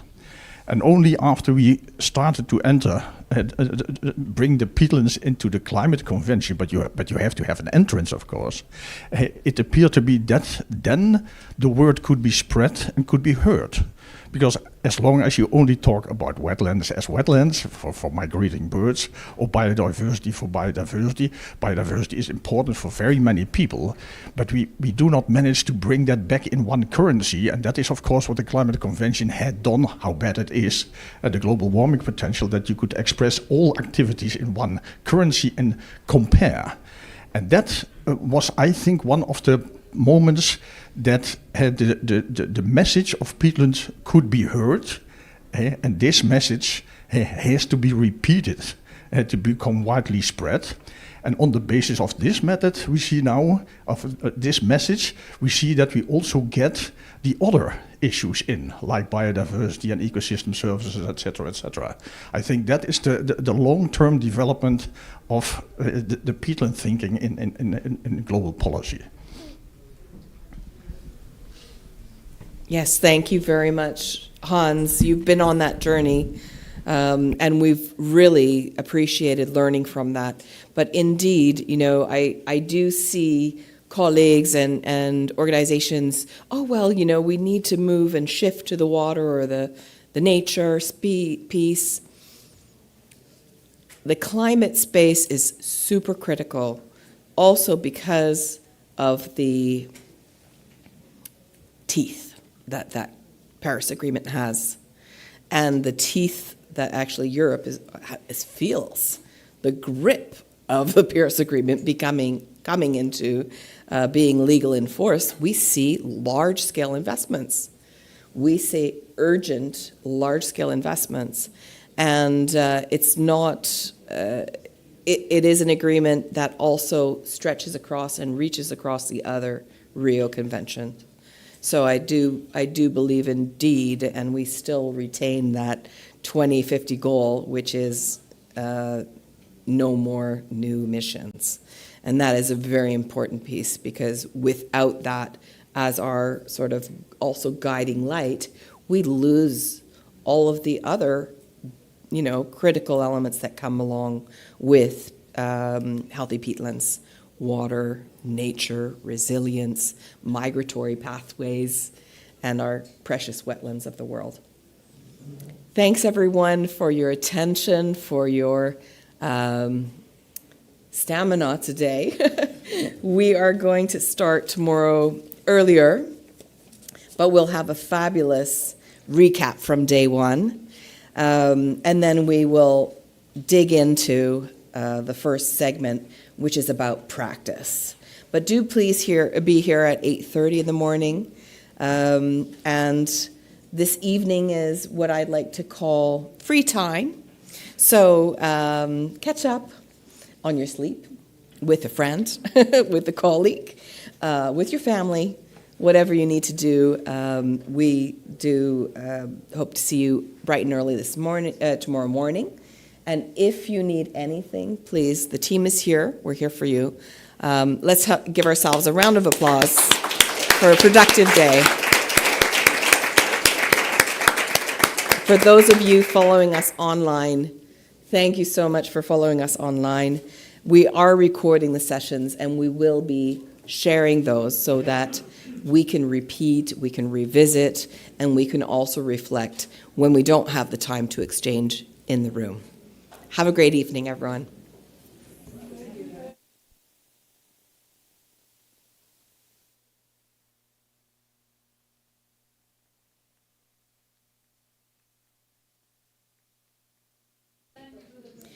Please,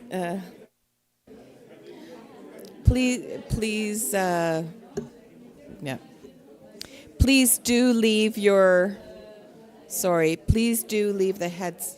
What? Yeah, yeah, yeah. Please, yeah. Please, just, yeah. Please do leave your headsets in the room so that we can clean them, we can recharge them, and they'll be available for you in the morning.